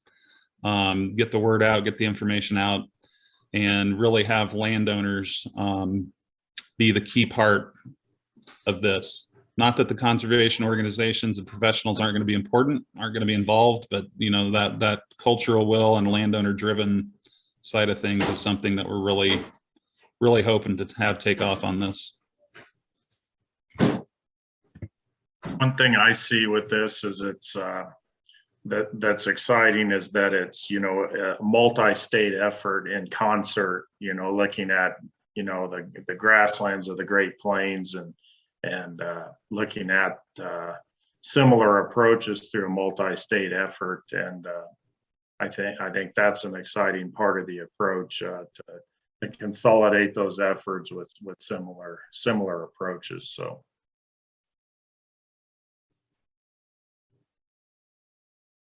I guess I would just add, Dirac mentioned it earlier, but just knowing that woody encroachment is taking over grasslands at the same rate as cropland, a lot of, I mean, at least Pheasants Forever historically focus a lot more on CRP and cropland conversion, whereas now there's a definite shift in taking woody encroachment just as seriously. And so that's, and I feel like we've done that a lot in Nebraska, just throughout our partnerships, but as an organization and throughout the Midwest, that's definitely happening with our organization. Yes, I would applaud NRCS on a cultural shift, a business model shift, where it's, really focused on reaching out to landowners and doing the preemptive work rather than waiting till we get behind and the landowner identifies that they have a resource concern. And a lot of times that's where we've operated from, is waiting for the landowner to identify they have a resource concern. And then we try to address a problem when it could have been a lot easily and more cost effectively addressed in the early stages. So I think the work that Dirac laid as a foundation and the adoption by NRCS is a cultural shift that's monumental. So congratulations to everyone. And I'm looking forward to working together on it. Yeah, agree with all that. I was going to mention woody stuff. And what Andy, I think you just said too, is the proactive approach that this is laying out is really exciting. Instead of, like Andy said, to waiting and spending tenfold the money, whatever that number is. Dirac could actually tell you, I'm sure. He has all that data in there. It's getting in front of the project and not losing more diversity and that stuff through. So as Andy said, Dirac's work, learning from our southern states and being proactive is really encouraging to me. I don't know if Dirac had any final comment there. You were the only one to not answer that question. Not everybody has to. Not when they do such a good job of answering it. So, yeah, it is a big change. There's things this does that we just haven't figured out how to do well. And that's what is great about being part of this community, because part of that starts with the science. So we haven't reconciled scale in our grassland conservation planning. And that's because our biome was largely stable. So if we're going to have success for future generations and with professionals today, we have that unprecedented challenge. And that's how to reconcile the issue of scale. It's not just a local issue and a local resource concern that we're dealing with anymore. We have to prioritize biome threats. And I think that's the second one, is that we have the data and technology to be able to show what those biome threats actually are so that we can prioritize those. Whereas before it's a guess, right? It's our own experiences and bias and everything else. And so once we can start to do that, we can get ahead of it. And truly getting ahead of it, it was so amazing seeing the discussion over the last week with different groups all across Nebraska. You can feel what happens when you're up against woody encroachment all the time, in areas that have had just decades of encroachment in this state or other states. And you can feel how easier it starts to become if we can start to target differently. And everybody can target this differently. Like if you have 5-foot tall cedar trees, for example, on your property, those are now producing berries and they're creating risk to adjacent lands. And you lose intact grassland acres. They basically think of them as becoming contaminated by seed. So if we can get ahead of them, which everybody can see what that looks like, right? It's 5 foot tall tree, you can prevent that. So the prevention totally is a game changer of getting out in front of it instead of just chasing. I think those three things are things that you're hearing from the panel. Like if we start doing that, we can start winning at big scales. So that's exciting to me. Awesome. Thank you, guys. One question I got that I think we might be able to answer kind of quickly. How does reducing woody encroachment affect oak savanna habitat?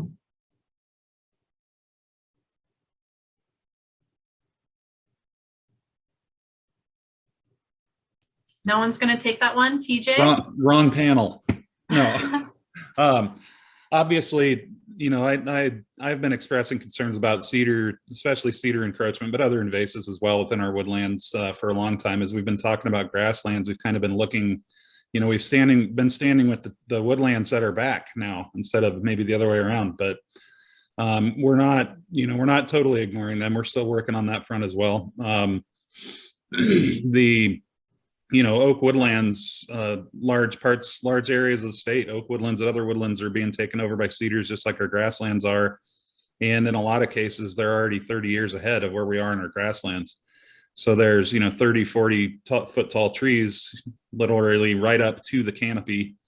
Obviously removing those stands makes a huge change in an oak woodland, but we want to, also do things to be preemptive and get ahead of that game where we can as well. It's very expensive working in the woodlands, double to triple what the higher rates are on the grassland. So it's expensive, but it's still a concern in areas like the verdigris Bazille BUL. That is actually going to be a target with this initiative potentially because the oak woodlands are fingers going up between the grasslands that we're looking to protect and defend. So awesome. Thanks, TJ. I did see a question specifically for Jeff.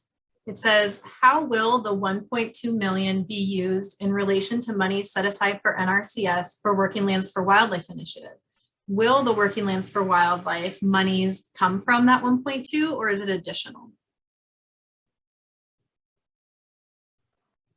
So this first year, that 1.2 million is going to come right out of the wildlife initiative funding or the WIN funding right off the top, and it's not additional. It's money that was already allocated to the WIN fund code. So it's just reallocating, I guess, some of that money specific to this Great Plains Grassland Initiative and these 4 target areas. So a lot of the same benefits will be derived from this, obviously, that would have been derived had it stayed in the WIN funding, but we're just wanting to allocate these dollars using this new approach as opposed to what we've been doing in the past. So we'll see what kind of impact that has, and we'll be trying to adjust things from there as far as the amount of dollars and where they're allocated going forward. But that was our first stab at it here for fiscal year 22, and so we'll see how that goes. All right, thanks for that, Jeff. Hopefully that answered the question. If it didn't, we can try to respond again, or Chad can. Yeah, circle back around. Sure. Another one came in. With the thin margins in ranching, are there concerns that some ranchers won't be able to match the cost share? Well, that's always a concern, in all of our programs that we do for conservation, is that the ag economy influences, what landowners are able to contribute for their share. But on this particular issue, we hope that with some of the new tools that we're going to be including with this grassland initiative, one of them being this pest management practice that has traditionally not been utilized on grazing lands or range lands. It's primarily been utilized on cropland, but we're going to be using this pest management practice through the PAMS approach of integrated resource management to utilize this pest management as a per acre incentive to hopefully get these landowners that have these lower levels of infestation interested in getting started on that. And traditionally, you know, our approach has been either landowners have not been interested because they just don't see these scattered small trees in early encroachment stages as impacting their livelihood that much in terms of grass that it's utilizing that isn't available for their livestock. But then also from NRCS's standpoint, we had been approaching it from the standpoint of they weren't at a high enough stage of encroachment yet to warrant utilizing some of our dollars for. And so we're trying to get away from that now, recognizing that, hey, if we get on this early and encourage these landowners, give them an incentive to get on this early, that we'll have some greater successes and at a lot more cost effective rate than what we've previously been doing. So, and Jeff, sorry to interrupt you, Jeff, but at that point, it'd be like a couple bucks per acre for the landowner, correct? Are you asking what that rate of payment's going to be? Well, I just wanted to throw out that, you know, if we're doing this at the very early phase, we're talking like $10 an acre with $250 an acre cost for the landowner. That's a pretty good investment to prevent what could be 10 years down the road or 20 years down the road for them. Yeah, absolutely. And so the key is going to be using this guide as a way to help convince them and educate them. I mean, it's more going to be about educating them on what, if they don't act now, what they're facing in the future. And this guide and the RAP technology and tool and all that is going to be really critically important to us to be able to help get that message to them. And it'll show them that, hey, if they act now, it's literally, you know, dollars per acre rather than, you know, tens or hundreds of dollars per acre that they'll be facing in the future. And so hopefully it's that education along with this new these couple new practices that we'll be adding to our planner's toolbox to work with. That maybe the landowners will be convinced that they can afford to do something now rather than even with their slim margins. Yep, and that was also mentioned in the chat that at some point they can't afford not to do it. Kelsi, you had also removed your mic. Did you want to speak? No, they pretty well covered it. Chad hit it right on the head. Yeah, it's becoming more evident that if they take care of it now, it's a lot cheaper than waiting. And I think they all see that.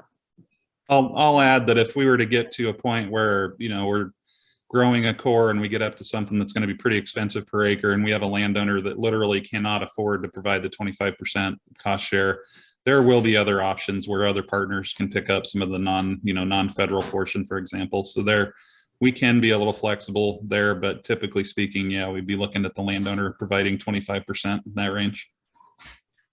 All right, so with only 1 minute left, I think I'm going to jump to the last question. If you guys do want to look in the chat, you're welcome to also try to answer those if any of our panelists are able to do that. But I think with the last question, we'll just go through each one of you and briefly, if you could identify that one most important variable or that one factor that is going to make the Great Plains Grassland Initiative successful from your point of view or from your organization. What is that one thing that we might need or that we're looking for? I'm just going to go through the order on my screen. So Rich, actually, Andy already unmuted. Andy, let's go right to you. I just think growing the tent. We're going to have to bring in non-traditional conservation partners that we've not traditionally engaged, whether that be Grazing Lands Coalition, Nebraska Cattlemen, and others, and find their niche, find their role, and really expand on, you know, we're a tight-knit wildlife community, but we're going to have to bring in some additional capacity, resources, and partners and build that trust and rapport. And I know we can do it. Awesome. Let's move over to Kelsi. Yeah, I would agree with that. Just partnerships, collaboration and partnerships. You know, there's 6 of us on the panel here representing different organizations. And if we're not working together and looking at other opportunities, we're not going to be able to handle it. All right, Rich, what are you thinking? Yep, agree with everything, and just add the increase in pace and scale that we talked about earlier. You know, things are happening fast, and we just got to respond fast in a big collaborative approach, and get there and make grasslands sustainable versus row crop, for example. So cropland conversion isn't quite as exciting or development, and get that. But the pace and scale that we need to operate next 10 years is going to be needed. Awesome. Yeah. So I'm hearing partnerships, scale. TJ, what can you add? Landowner buy-in, that cultural will component, you know, facilitation of landowner cooperatives where they're workable, where we can make that happen. That'll be the 30 to 100 year success range on this, is getting those things into place. All right, landowner buy-in. Jeff, what would you add? I agree with all of the above. The other big piece of the puzzle that has got to get communicated is the education and linking this economically to their operations. I mean, economics is what's going to drive this. It's just like everything else that gets adopted in agriculture. Eventually, the economics drive it. So that's where it's got to go. Right. And to wrap it up, Dirac, what could we add to that? What's the most important thing? Well, look at everybody that we have on here and think of your network of networks. We've had it good in Nebraska and so forth in terms of the types of challenges we've had relative to what you're seeing in rangelands all across the world. So the sense of urgency to get the word out and building that awareness and education, there's things we should be doing right now, and everybody should be fully aware of the big challenge that we have in front of us and how to prioritize that, how to get the word out with a sense of urgency, because the clock's ticking. Awesome. Well, thank you so much to all 6 of our panelists. Thank you also to Will and Melissa, who spoke earlier, and Alicia Hardin, our division administrator, who spoke. We did go just a few minutes over, but it was such great information. We have a short break now. We are going to close this Zoom link. Later on today, we have avian research, which starts at 11 o'clock with a new Zoom link in your agenda. After lunch, we have 2 sessions on visual technology. So Visual Tech 1 at 1:30 and Visual Technology 2 at 3:15. So thank you all so much. I'm going to close out this Zoom, take a quick break, and hopefully we'll see you all back. Oh, Melissa popped on. Did you have any words you wanted to say? I just wanted to thank everybody. Great discussions this morning. Absolutely. All right. Thank you all so much.